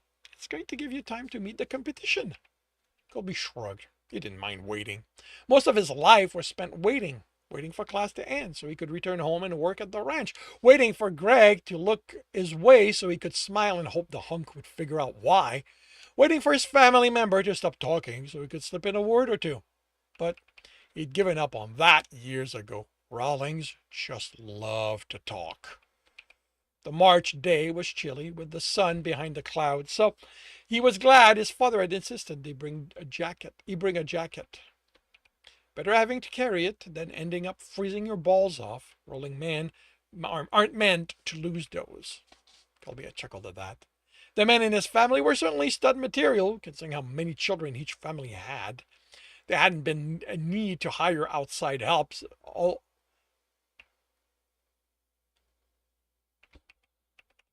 All the way since his great-grandfather. Hey, Gertrude! His father greeted the older woman, speaking with a group of other women.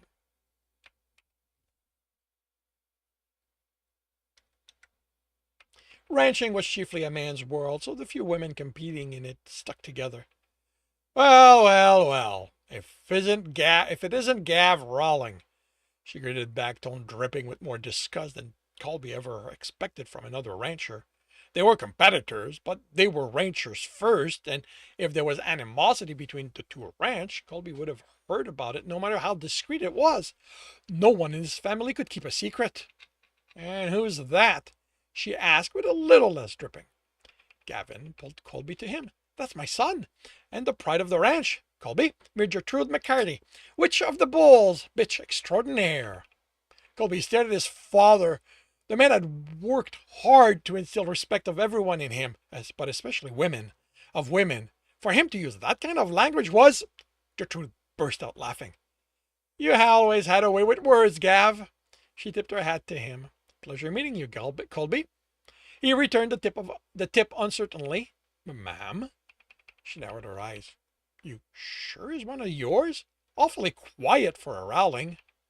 Colby is a pink ship of the family in more ways than one. He rolled his eyes. That joke had been old when he turned 12 and discovered that guys really got his hormones going. How many heads are you putting up this time? She asked. I'll decide that one once I know what the sets starts are.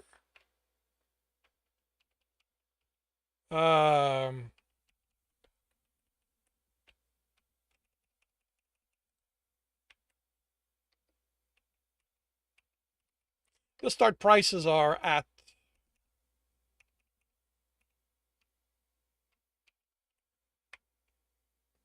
hope they're good to you too this year, Gertrude.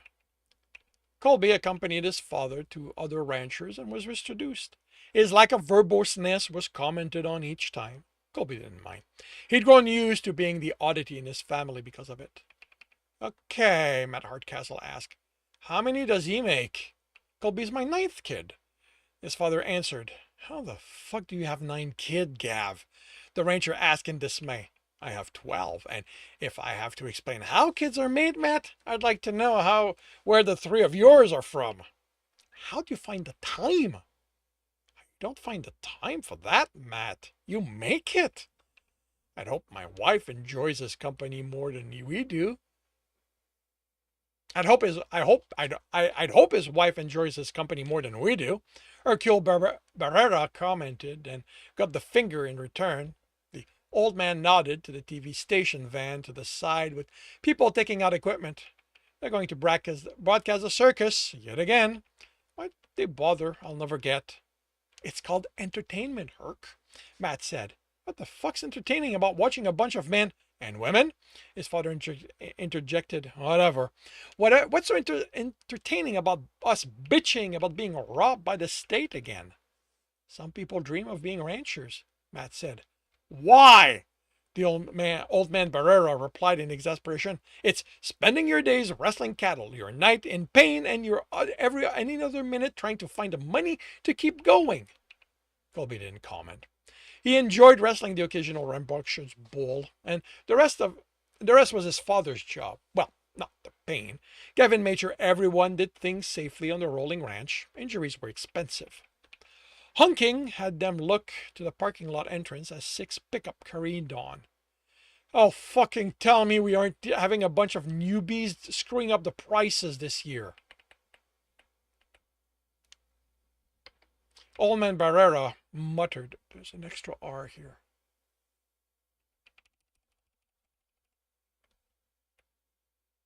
Come on, Hercule. Fresh blood's always good, his father said, then frowned. The pickups came to a stop almost immediately and blocked the entrance. One skidded and caused a man on the bed to tip over the ground, laughing. Parking's over there, Churchill yelled, then muttered, assholes. The men and women jumped out of the beds and the drivers exited, then took rifles out, putting them over their shoulders, causing the ranchers to wince before advancing. One of the drivers taking the lead. Bunch of wannabes.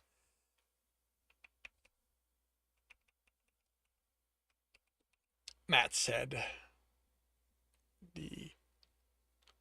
The one that caught Colby's attention was the woman with the massive upper body. Far too massive for a normal person.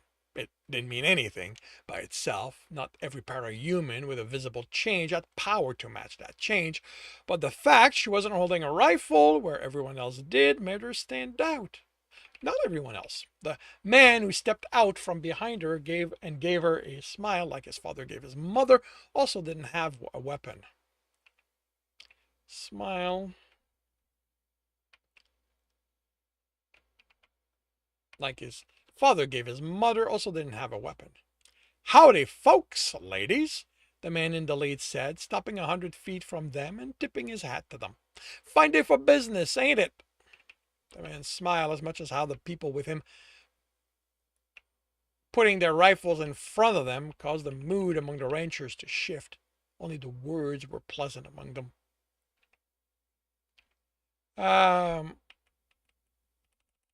Only the words were pleasant.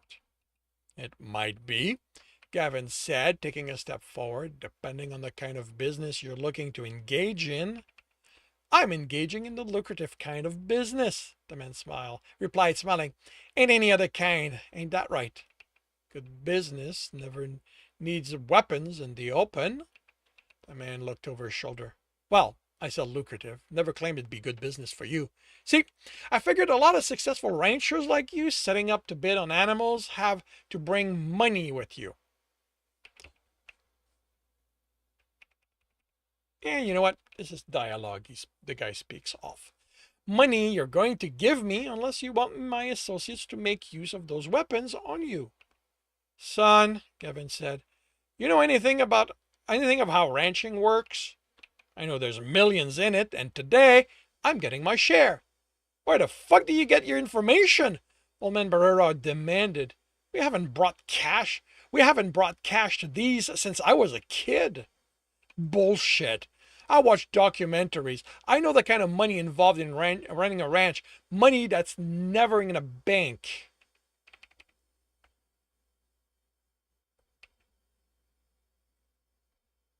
Because it's invested in our livestock, Gavin said. Our equipment and our land. Our ranches are worth millions, but that's not money we have access to. If that documentary was any good, it would have told you our margins are so tight that every year 6 ranchers lose everything to one miscalculation. Bullshit. The man raised his tone as if that would change the situation. You're just making that up because you're greedy like every other businessman out there. Listen here, you punk, Old man Barrera said, stepping forward and opening his jacket to reveal the gun at his hip. You don't get to come here and... The detonation sent him back, and the ranchers that returned, and the ranchers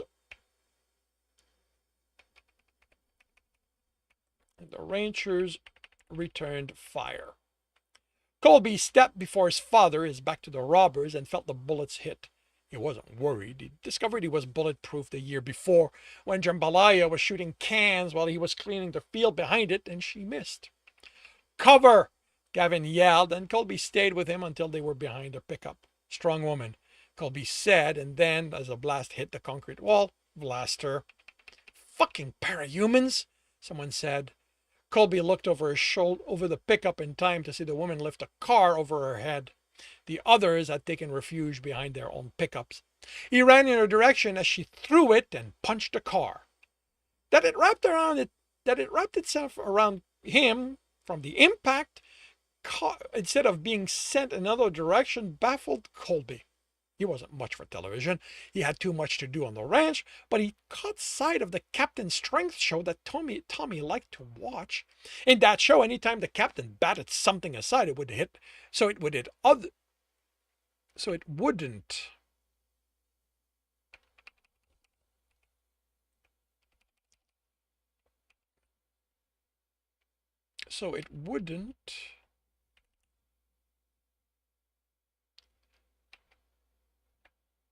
hit others, it flew away.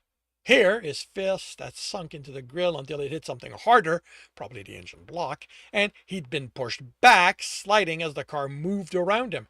Now he was encased in it. He pushed and pulled on parts until something broke and he stepped out. The woman was picking up another car. He grabbed the wreck next to him and it mostly fell apart as he threw it. The chunk that flew at her might have been part of the engine, but it hit hard enough. She staggered and dropped the car. He ran toward her while she regained her footing. They shot him, but other than making holes in his jacket and shirt, it didn't bother him. He shouldered her and pushed her away from the cars until she planted a foot down and threw him over her shoulder. The pavement cracked under him and he rolled out of the way of the coming fist. That made a deeper hole where he'd been.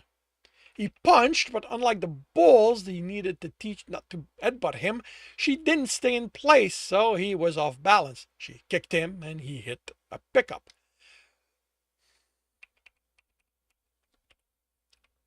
Causing the people who had been using it. Oh, you want a comma there? Okay. Causing the people who'd been using it for cover while shooting at the ranchers to scream. He got to his feet on time to catch her fist in his hand. When she pulled, he didn't let go, so it was moved. He managed to keep his footing and caught her other fist in his free hand. Then they were wrestling, her trying to pull them out of his grip and him trying to come up with ways to get her on the ground. Being as strong as he was, it taught him things about leverage and how problematic it was not to have any. Only she wouldn't go down. As they struggled, his view of the shootout changed as they pivoted. The pickups the ranchers were hiding behind were in worse shape than those of the shooters because of the parahuman blaster. He needed to take him out of the fight or someone else would get seriously hurt. He didn't have a choice. Sorry, ma'am. What are you? He let go of her hand and punched her in the chest as hard as he could. It was hard enough. She was wrenched off his other hand. She landed on the other side of the parking lot and curled in on herself, arms over her chest. He felt horrible about doing that, but Mary Beth! Colby turned as the blaster shot him. He had his arm up in time to protect his face, and when the blast didn't rip his arm off, even if it hurt more than bullets, he advanced. It hurt a bit more the closer he got, then it stopped. He peeked over his arm. The parahuman was against the pickup, panting hard. Colby was unsure what to do. If he was out of juice, that means the others were safe from him, so should he knock him out? He'd have to be careful. The man faced him, grinning maliciously, hand glowing. The following flash of light hurt, and Colby swung reflectively, hitting someone, and the pain stopped along with the light. The blaster was underground a dozen feet away, groaning in pain. Relief at not killing him was right on the heel of the fear he'd done so by lashing out. His shirt was done for, as was his jacket, but at least Magnus in his holster, in the holster at his belt, was fine. The lack of his jacket sucked because now he was feeling the cold. Motion in the corner of his eye, the woman, Mary Beth, running toward the ranchers. He wouldn't reach her in time, and she was strong enough to hurt and even kill with her hands. Colby grabbed the pickup before him, closing his hands on the tire's hub.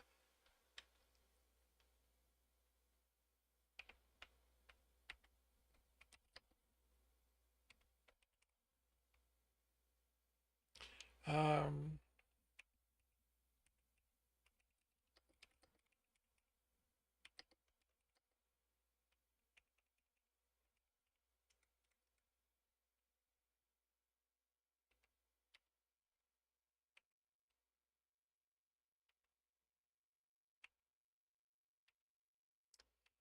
he figures the axle would be strong enough to stay intact as he raised it. Then he threw it at the woman as hard as he could.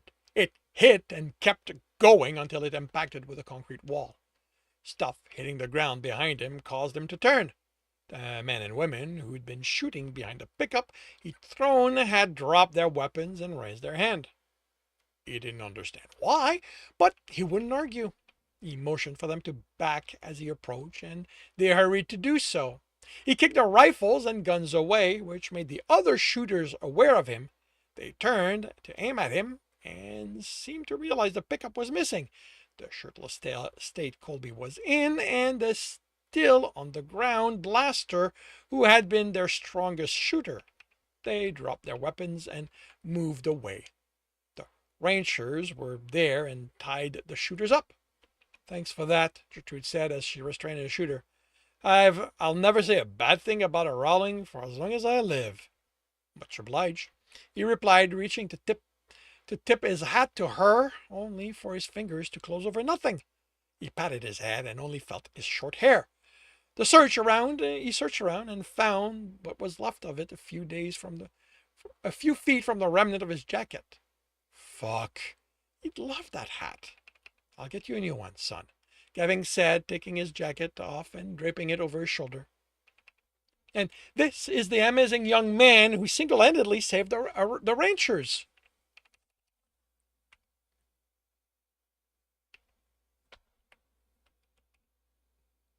A man in a suit holding a microphone said, "What's your name?" He pointed a microphone at Colby.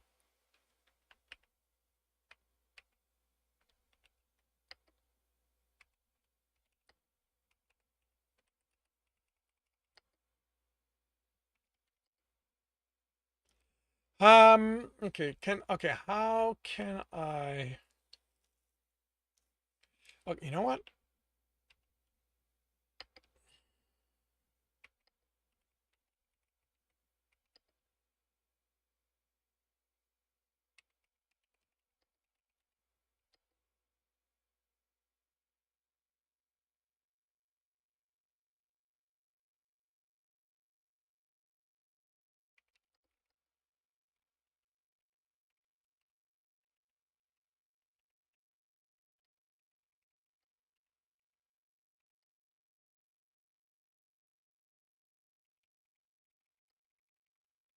I'm just trying to my co-scriptor, when he read this, reached this, and he had the impression that the newsman just appeared there. So I kind of want to reestablish that the news van is already there. So, okay, he pointed. Okay, that's should be capitalized. He pointed the microphone at Colby, a cameraman behind him, and the TV news van further away. What was the man talking about? Colby hadn't done anything special. He'd certainly not single-handedly anything. Everyone had played a part. This is my son, his father said with pride. Colby Rowling. And that concludes Colby's selection process. This came about because the other Colby story, which was initially in the selection process, is more about him receiving the acceptance letter and made me realize that I needed to section. And with that being moved to the acceptance letter, he needed an acceptance story. So that is here. It's going to, I'm going to have to fine tune some details of the other story, because this event was referred to, and some of the things happening also. And in the writing of it, not things didn't quite happen the same way. So I'm just gonna have to fine tune it. Won't be a big thing, but yeah, this is the end of the selection process for Colby. If you're enjoying this, please leave a like. If you want to know when the next chapter will be up, subscribe, hit the bell. If you want to read this, you can find this on my website and my Patreon. If you want to listen to these live, it's every Tuesday morning, 8 a.m. Eastern Time on Twitch and YouTube. Links are in the notes. And with that, I shall wish you a good day.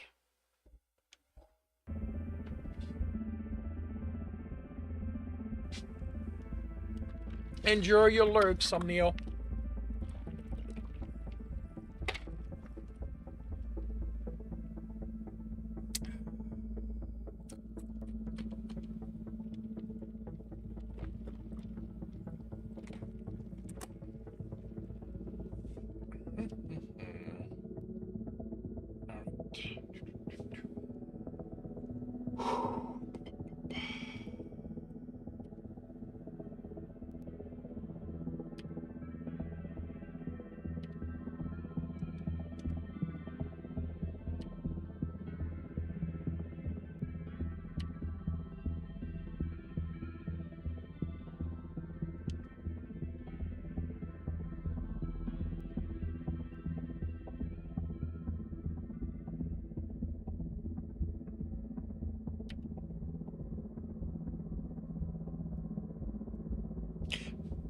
Part of what happens with the naming convention is that I don't keep the files. Scrivener lets me put everything in order that in the order I want. So I don't really have to deal with that. But it's still something I need to figure out.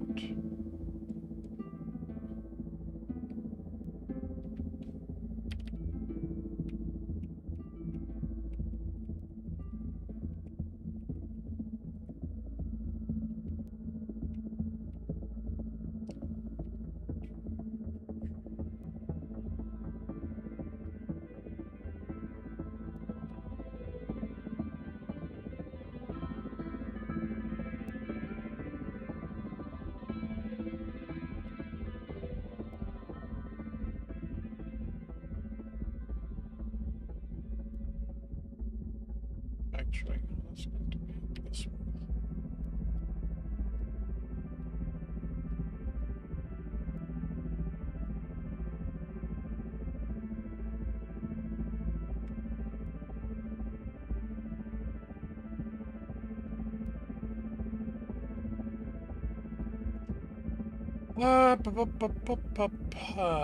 That is Harker, September 28th.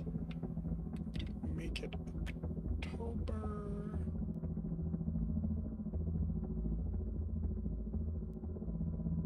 Oh, I had not updated that. Okay.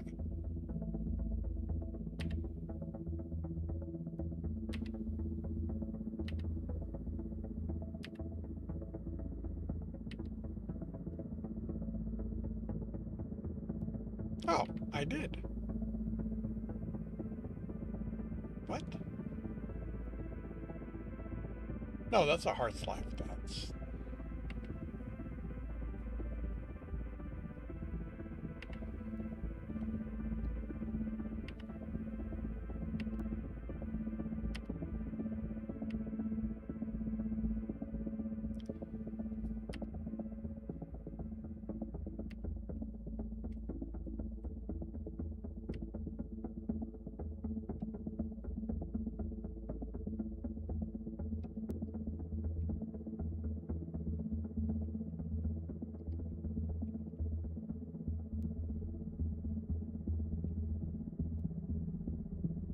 Okay.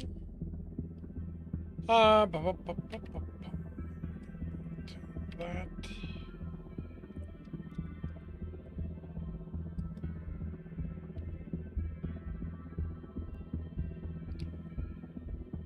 Here it is.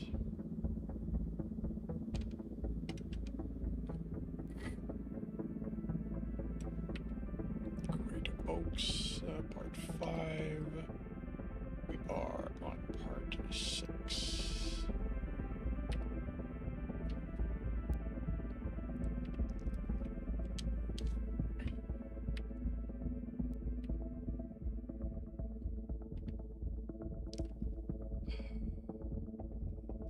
Okay, I need...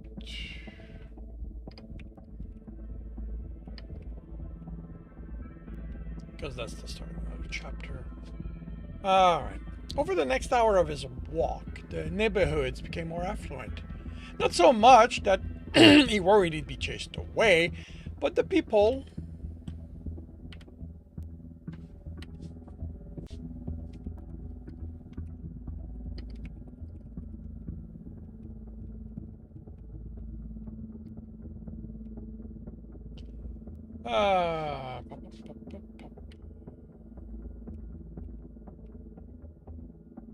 I'd be chased away, but the people here... don't need to hear. The people, an even mix of human and furries, as far as he could tell, had more money than anyone where he was staying.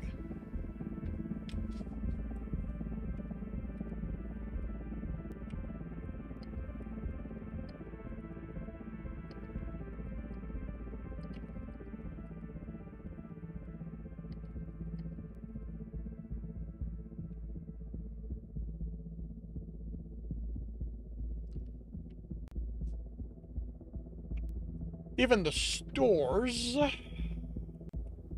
looked wealthier, with large parking lot in front of them. Instead of lining the street, people were enjoying shopping today. It was in a quieter plaza that the prickling surged without warning. Diagrams appeared all around him. Street lights, cars, phones, stoplights. All the circuitries...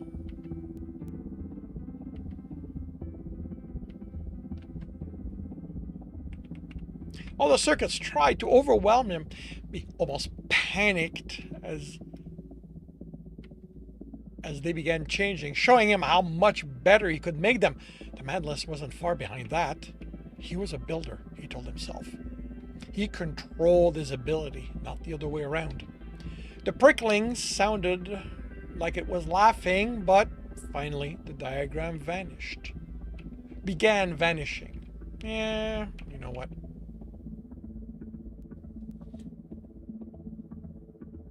No, actually, I do want the began, because this is happening as they're going away. Maybe he'd been wrong.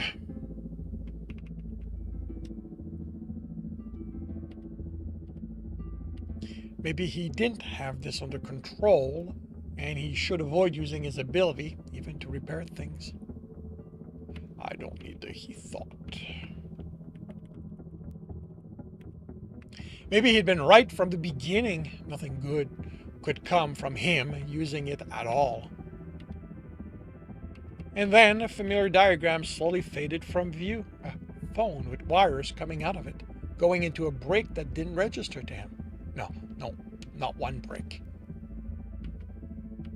A dozen of them. He brought it back in disbelief. Except for the extra breaks, it was the same. How was it possible he'd found himself where the car was again?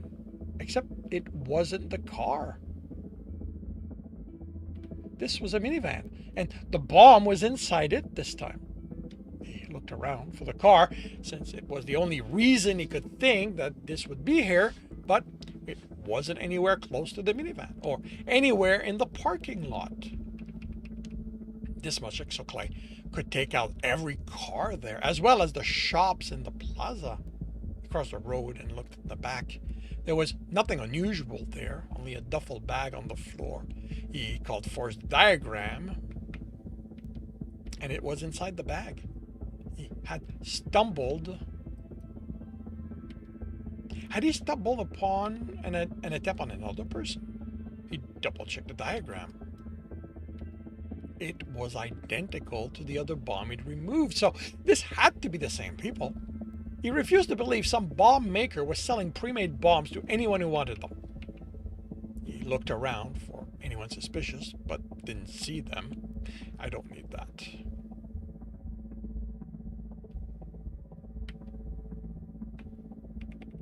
He looked around for anyone suspicious. Pedestrian walking on the other side of walking on the sidewalk. People going from one shop to another or back to the car. Kids running around. He swallowed and for a moment considered that the Lord of Lightning could have guided his steps here, but there was no way he'd paid attention to someone as insignificant as he was. Then the danger everyone that was in asserted itself. The why didn't matter. He was here, and unless another builder happened to be getting tools to disarm this bomb, he was the only one who could stop it. The door was locked. He called the diagram, highlighted everything relating to the lock, and traced it. It was a simple lever system. Its only protection was that it was inside the door. If he could reach it, unlocking it would be easy. Before he realized it, he'd taken tools out of the bag, only then noticing none of them would help.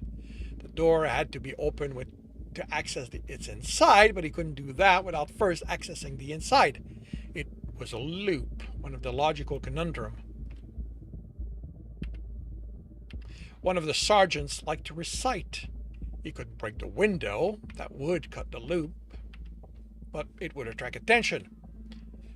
He widened the diagram to include the entire door and saw where there was a gap at the base of the window, very narrow and covered by a rubber strip. He didn't have anything thin enough to slip in. And a quick look around didn't show him anything he could use. An empty can had possibilities, but it was too flimsy. He ran for the businesses. The one directly in front of him had a sign reading Reinhardt Medical Clinic. There was a hair and fur stylist on the left and a pharmacy on the right. He entered the clinic and looked around for something to use. "Can I help you?" The woman seated behind the counter looked at him expectantly. She was human, older in her 50s, his mother's age. The thought came unbidden when she left for the army. With it came the reminder that she was now dead. And he felt a pang of sorrows, only he couldn't deal with that right now. There was something more important. There had to be something there that could let him open the door. A lion in a doctor's smock opened a door and let an older lemur out. He froze. Eric? Eric forced himself to look at him and then was surprised to recognize him. Mr. Reinhardt? How was it that of everyone in the city he'd run into him for a second time? The lion smiled. "Do you need assistance with anything?" Eric began shaking his head, then stopped. He opened the door and pointed to the minivan. "Do you know who owns that?" Walter came to him and peered across the lot. "I'm afraid I don't." He looked at the older woman. "Jennifer?" "She joined them. No, it was there when I got here this morning. It must belong to one of the other people in the plaza." Eric nodded and ignored Walter's questioning expression. He couldn't waste time going around looking for the owner. It might explode during that time. Once he disarmed it,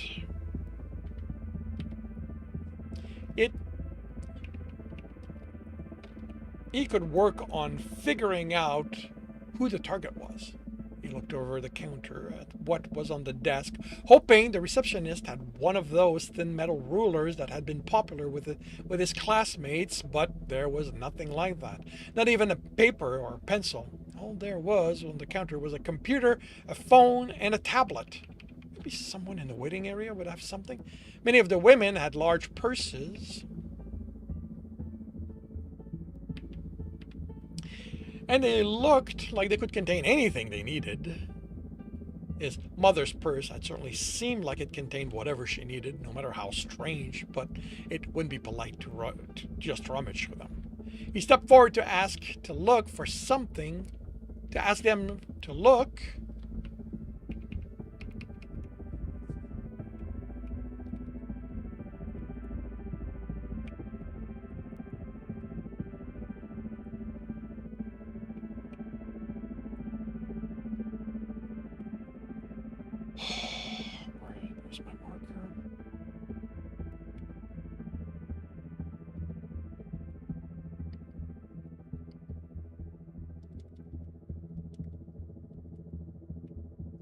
He stepped forward to ask them to look through. To ask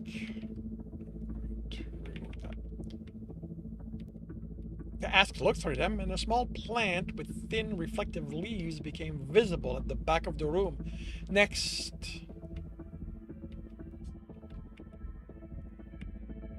to one of the office doors. Reflective? What plant had metallic leaves? And then the object resolved itself.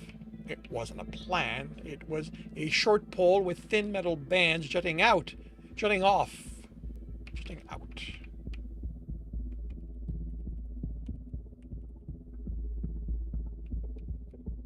Curling at the end. It gave the illusion of a I don't need very, of a crude fern, if it was. I don't know why. Why do you think it is were? Were is plural. You know what? If it was an art piece, Eric thought as he stepped to it, he didn't see the appeal. Walter came after him, as did a woman as she opened her office door, but he ignored them. The leaves were thin enough, and there was enough of a straight length for what he needed. He broke one off, the weld easily giving out, and headed out. "I need to borrow this." Walter and the others stood there watching him leave. He cut the jagged end where the welding had been done and made a notch in the side to use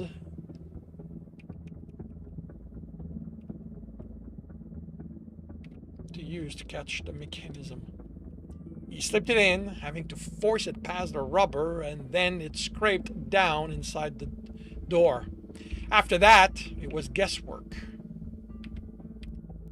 Moving the strip and trying to get the notch to grab onto the rod so he could pull it up. He could see the lock mechanism easily enough, but the metal strip he was using wasn't technological. Twice, he thought he'd gotten it, only for nothing to happen when he pulled.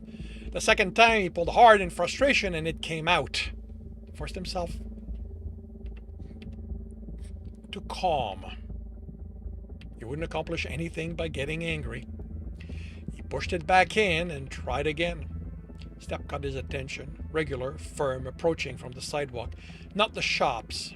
A police officer had to have noticed and came to investigate. Hopefully, he could explain about the bomb without having to say too much about when. About when? About what?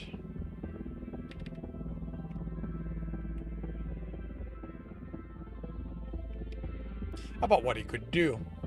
As the steps came closer, he could make out 3 sets of them. When he looked in the window, expecting to see the blue and yellow of the Tyrannus Police Department, he saw people dressed in black and wearing face-covering masks. He reacted without thinking. Upon seeing the arm reach for him, he turned and shoved it aside, then brought up his in a defensive pose. The person before him studied him.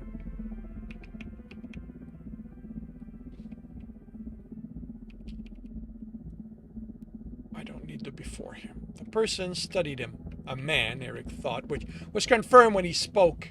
"You're meddling in things that don't concern you." Eric couldn't tell if they were human or furry. Their mask had muzzles, but they also had bumps where human ears would be, and their head covering would keep furry ears out of sight. It was a simple and clever disguise. The one thing Eric could tell about them was that they had training. They stood relaxed, but they all had a hand near the knife each had at their belt, and they were ready to act. Eric couldn't see guns, so that was good.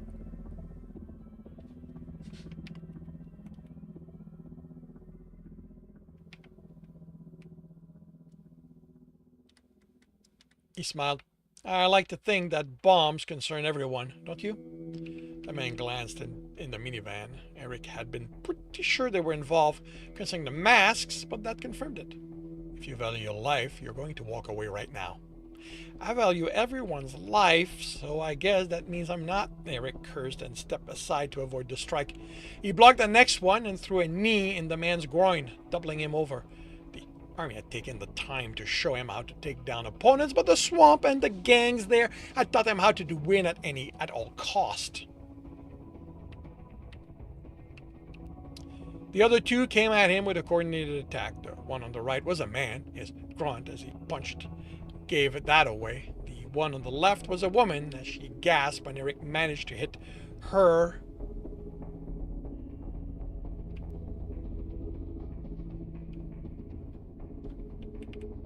The gasp when Eric managed to hit her revealed. He blocked and dodged as best as he could, but he was locked in place, one of them on each side, and the minivan at his back, preventing any retreat.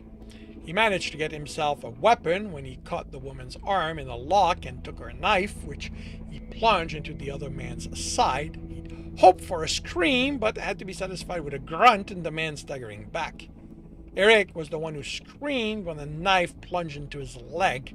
The man he'd kneed was on all four. He twisted the knife and Eric screamed again as he fell to a knee. He punched the man across the face and winced. These masks were hard. Get away from him! With curses, the three attackers helped each other and fled. Eric forced himself to his feet, using the minivan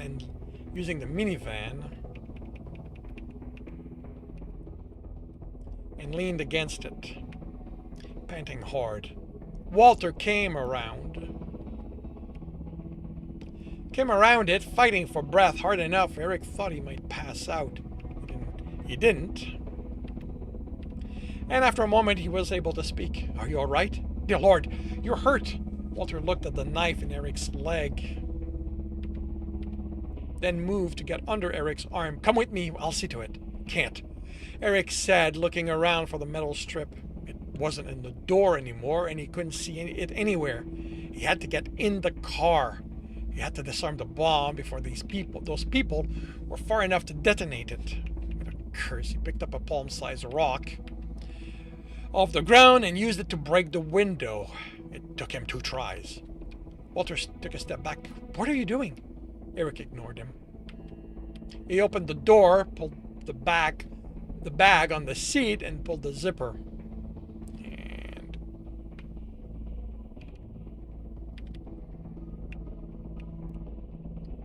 And opened it. Don't need to be that precise. He unscrewed the back of the phone, took out the battery, and then cut the wires. He sighed.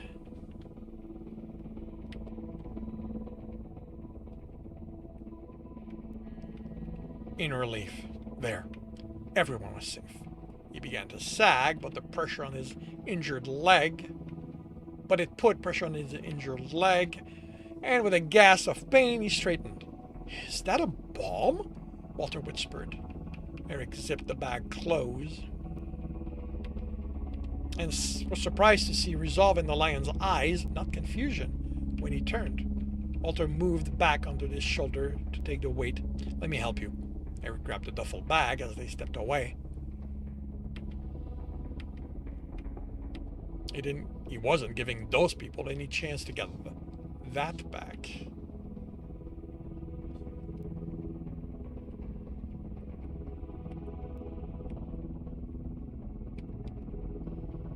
To get that back and use it again.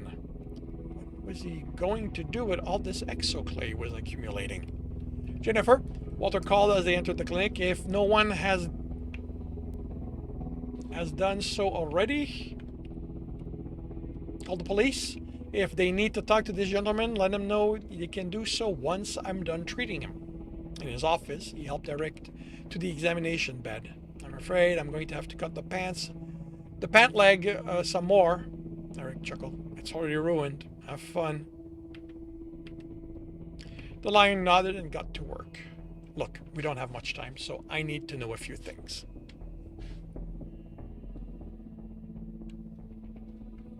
Alrighty.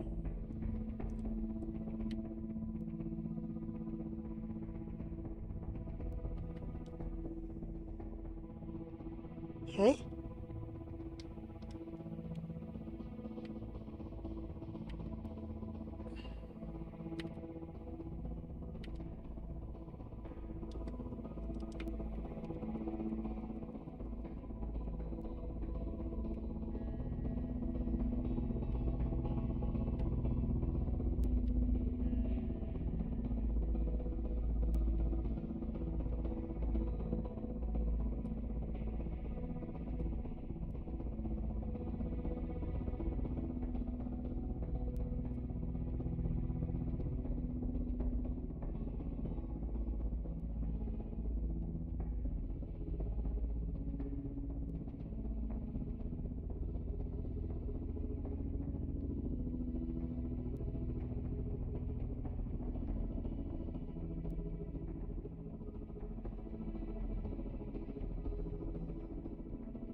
Okay, so what, no, what does that say? 28th, so we're October something. October 5th.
Failed again.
October 3rd.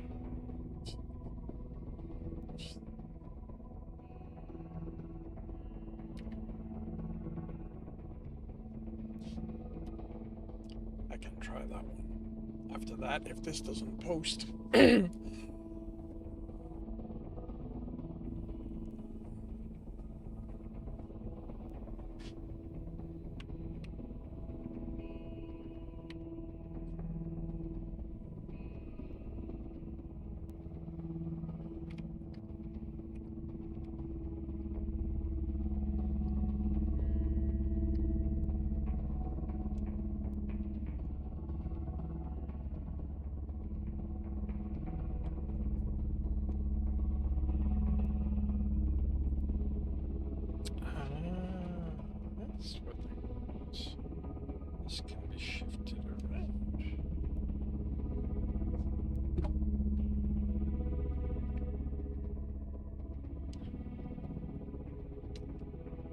Okay, so going forward, I'm gonna try instead.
Save and close.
Okay, let's try posting this one.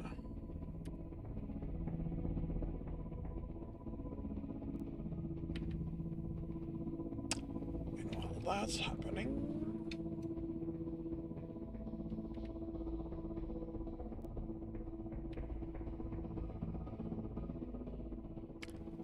I need Stepping Wild.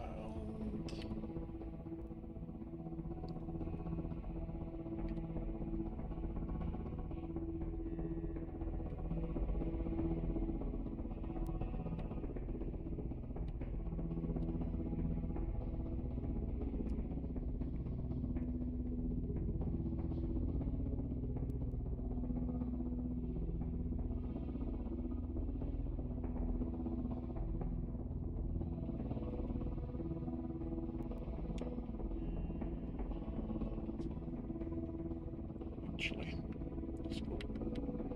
This is gonna work better starting from the end.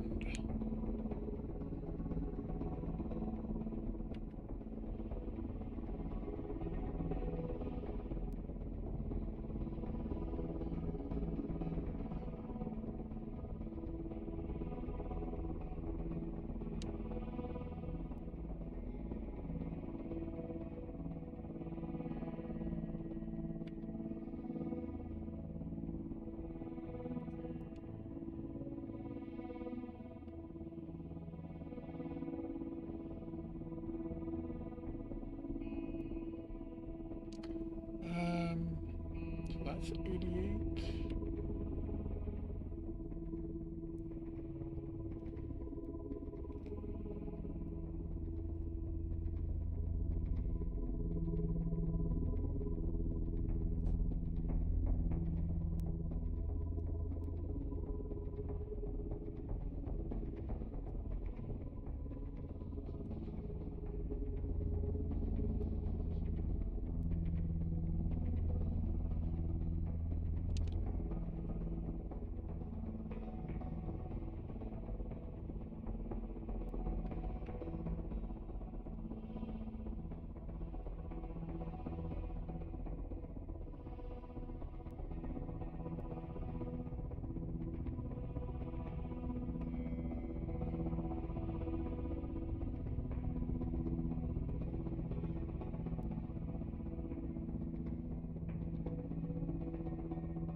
So, there is a pit trap.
So, that's 2 rooms. Okay. I know how to deal with the first 3 rooms then.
And that is done.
Work at 11.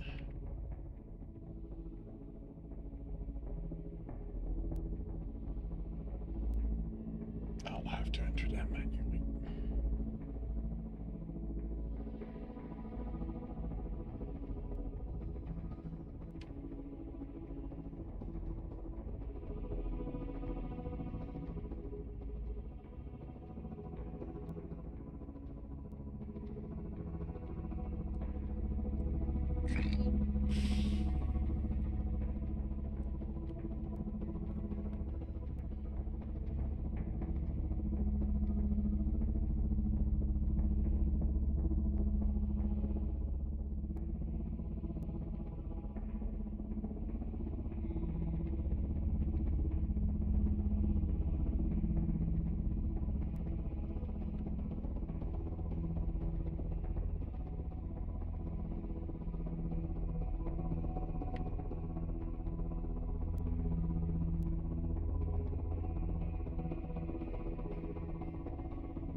Okay, looks like I need to do that manually.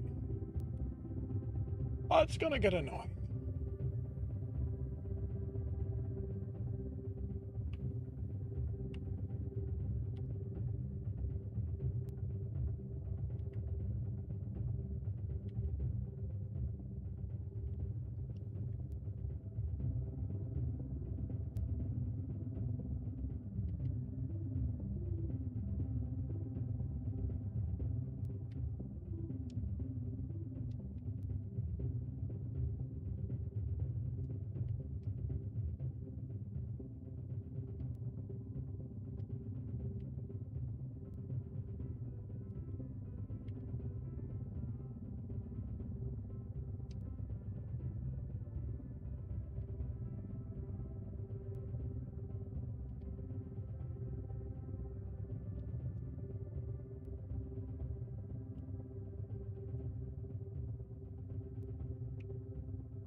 Oh, wait a minute.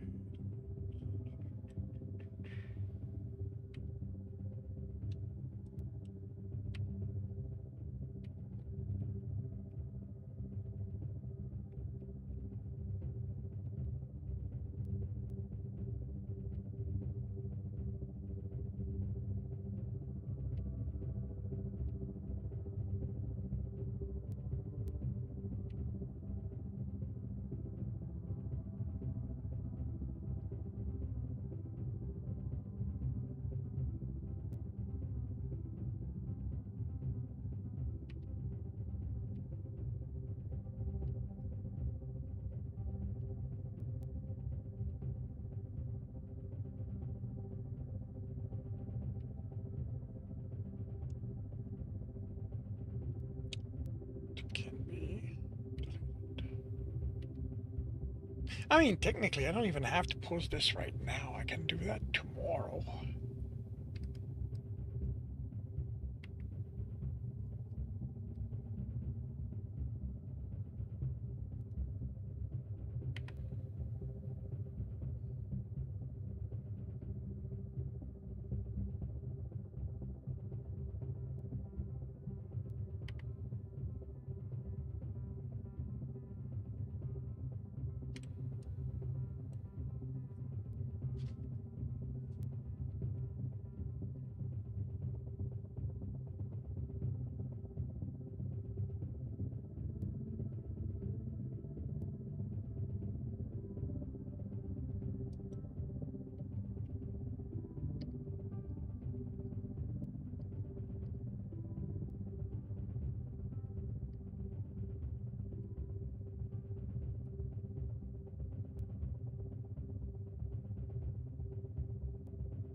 Yeah, I think I'm gonna wait.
actually.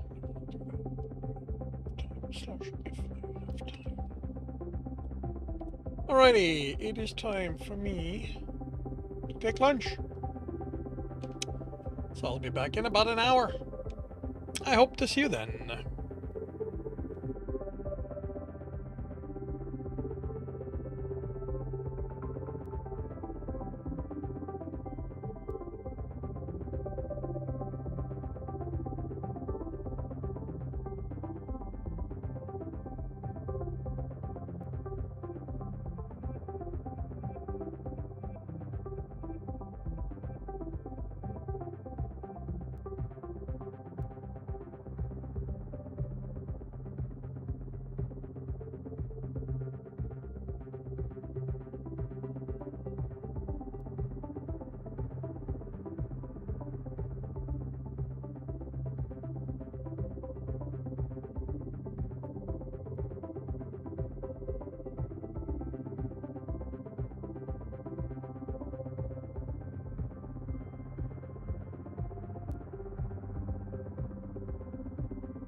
And, well, come back, everyone. Welcome back. This afternoon, it will be Mightier Step, Chapter 18.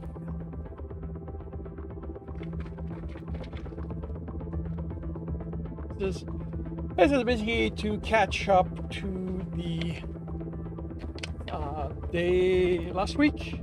Was I had to take Monday off, which I'm realizing immediately because next week Monday I'll be off because it's a holiday in Canada.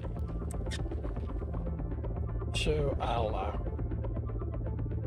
have to find places for another catch up. But yeah, and this is going to be a dungeon run. How did I finish this?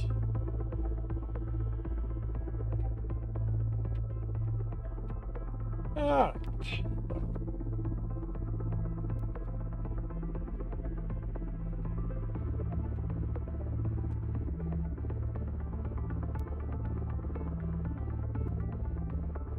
Hey, Akla.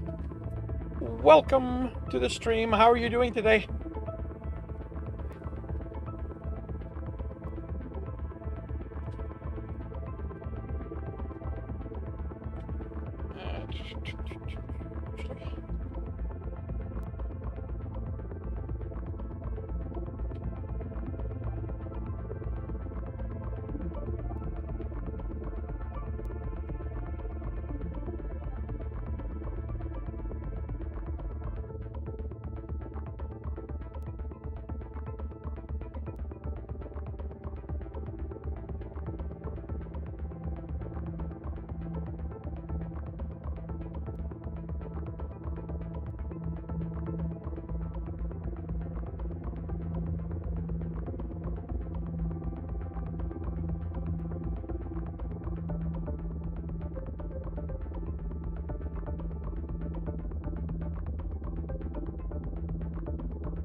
Could be better. Sleep cycle needs severe fixing. I hope you manage it. I hope you manage to rest until then.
What is that dungeon's name already? Herman.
Thank you very much, Angel. How are you doing today?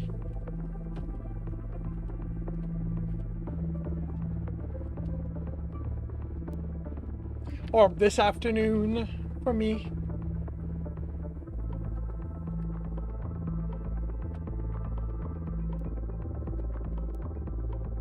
Which I believe is the end of the day for you, or evening outright.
You're good, baby girl. It's like a hurricane in your arms sometime.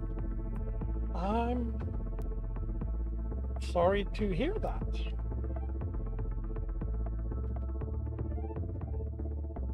I hope that she makes it worthwhile the rest of the time.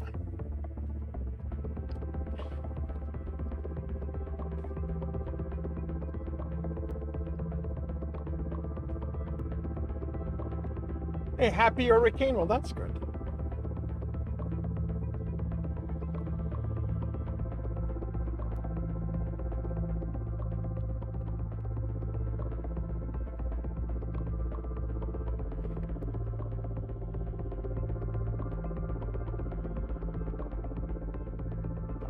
Yeah.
Hello, James. While James was away. 69 words, anecdotes of the artistocracy, glancing. Congratulations, James.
Did I ask you anything? No. I just congratulated you on your writing, on your words.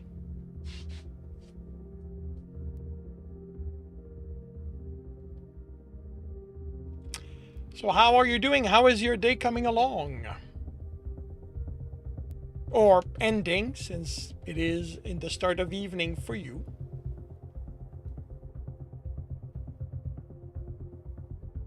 You are fed. Well, no wonder no wonder you're distracted.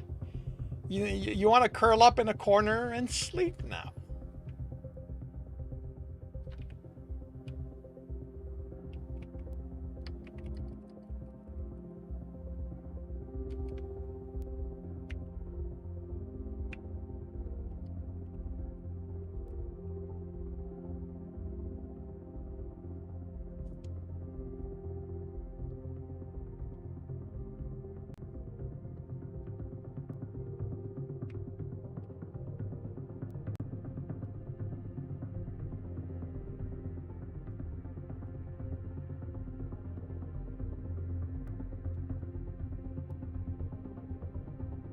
Oh, very nice. I remember going to something like that when I was a kid in Quebec. Um, I don't know if there's many of, but there were a lot of antique villages when I was younger.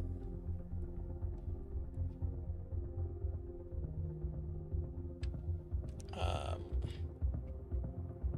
Even a ghost town where a mine used to be.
Consider yourself hogged back, James.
Hello, Manka. Looks very sexy. Okay? A little curious as to what you're looking at.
I will be right back.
just leave? Yeah, you just left. I would love to know what that's about. Actually, who the hell?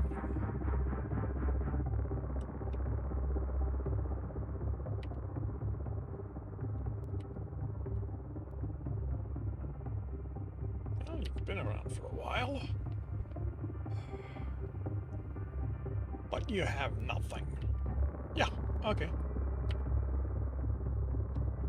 I'm not gonna call you a scammer because you didn't ask for anything, but I will definitely question your motives.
Hey Darth, welcome to the stream. How are you doing today?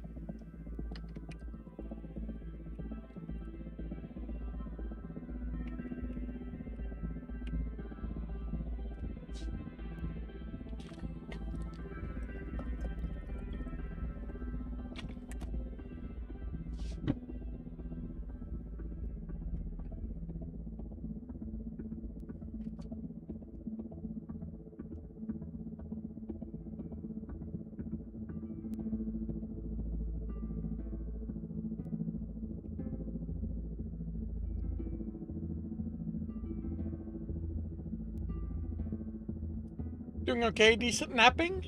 Oh, cool. Well, welcome back to the land of the waken. The waking.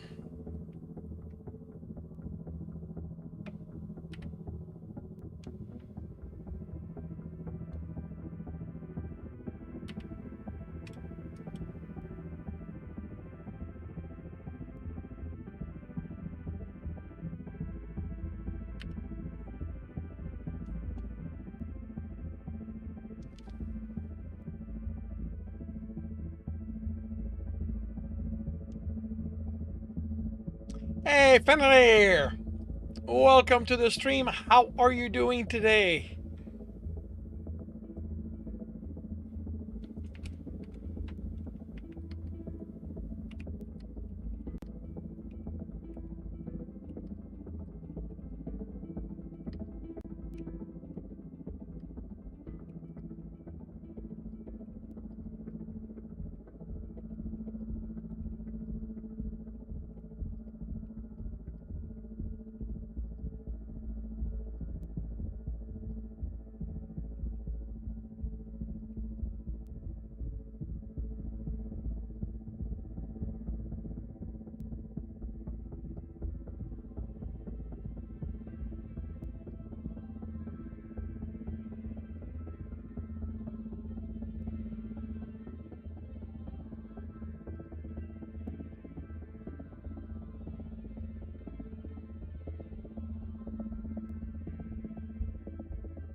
Doing good. I am glad to hear that. The writing is going well.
What are you up to today, Fenrir?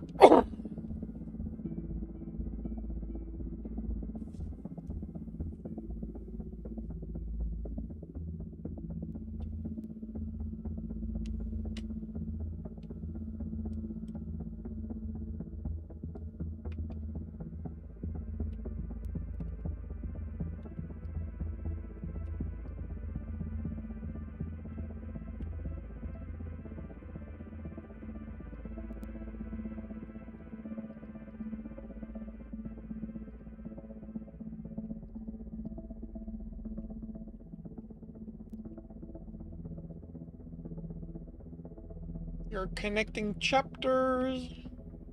Contact the graphical designer. Nice.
Lapin, 202 words. The anecdotes of the artistocracy.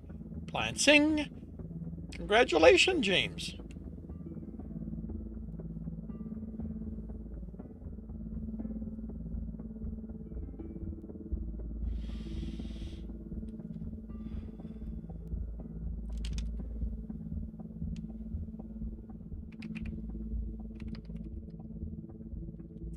You are welcome.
you want us to show what you've done, what you have so far with the game, even if you... Sure.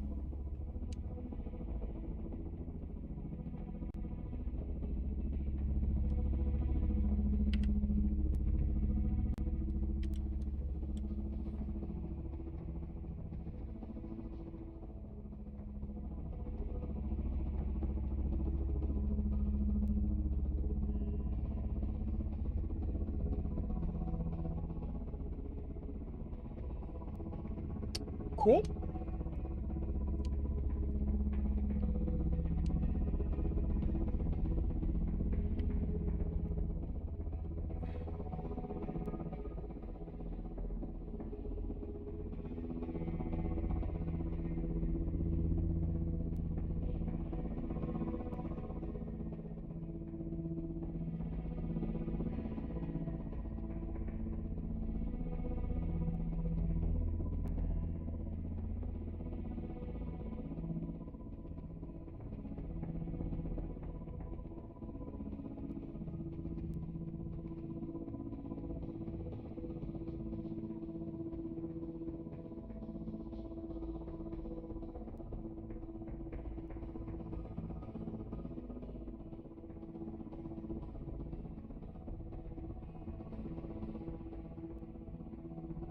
You have no idea what you're going to do when it's done. You're going to play a game, hopefully.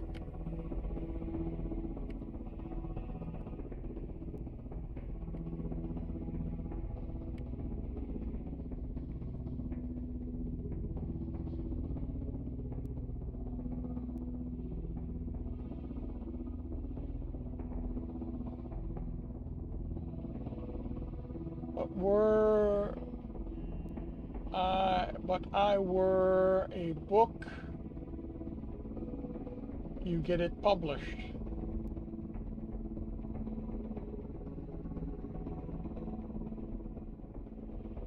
But if it were a book, well, the book would, I mean, unless the book is about explaining the game, the game would be a part of the book. At some point, the character, it would be a game the characters play at some point, you know. Maybe it can be a place where one of the character cons the other one by cheating at the game. Or maybe it can be a show of strategy. I but yeah, like the game would be incorporated in a story. And that's the thing, a lot of time concepts we have can't be the story, but they can be incorporated in it. Something I learned the hard way. Consider yourself hugged back, James.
Still unknown error.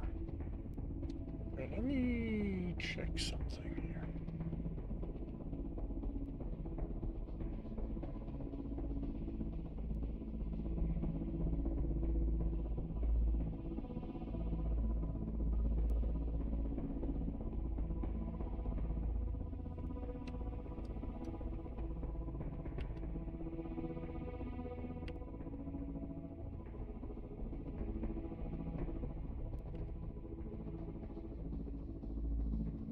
Five, 10, 6. No, that's correct. Alright, I'll try that tomorrow.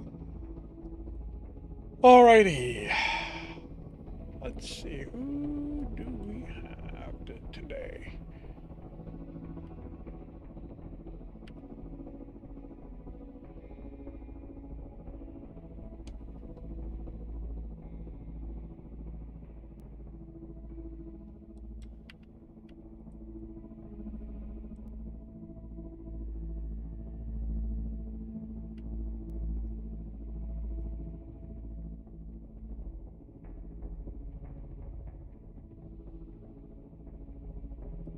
Alrighty.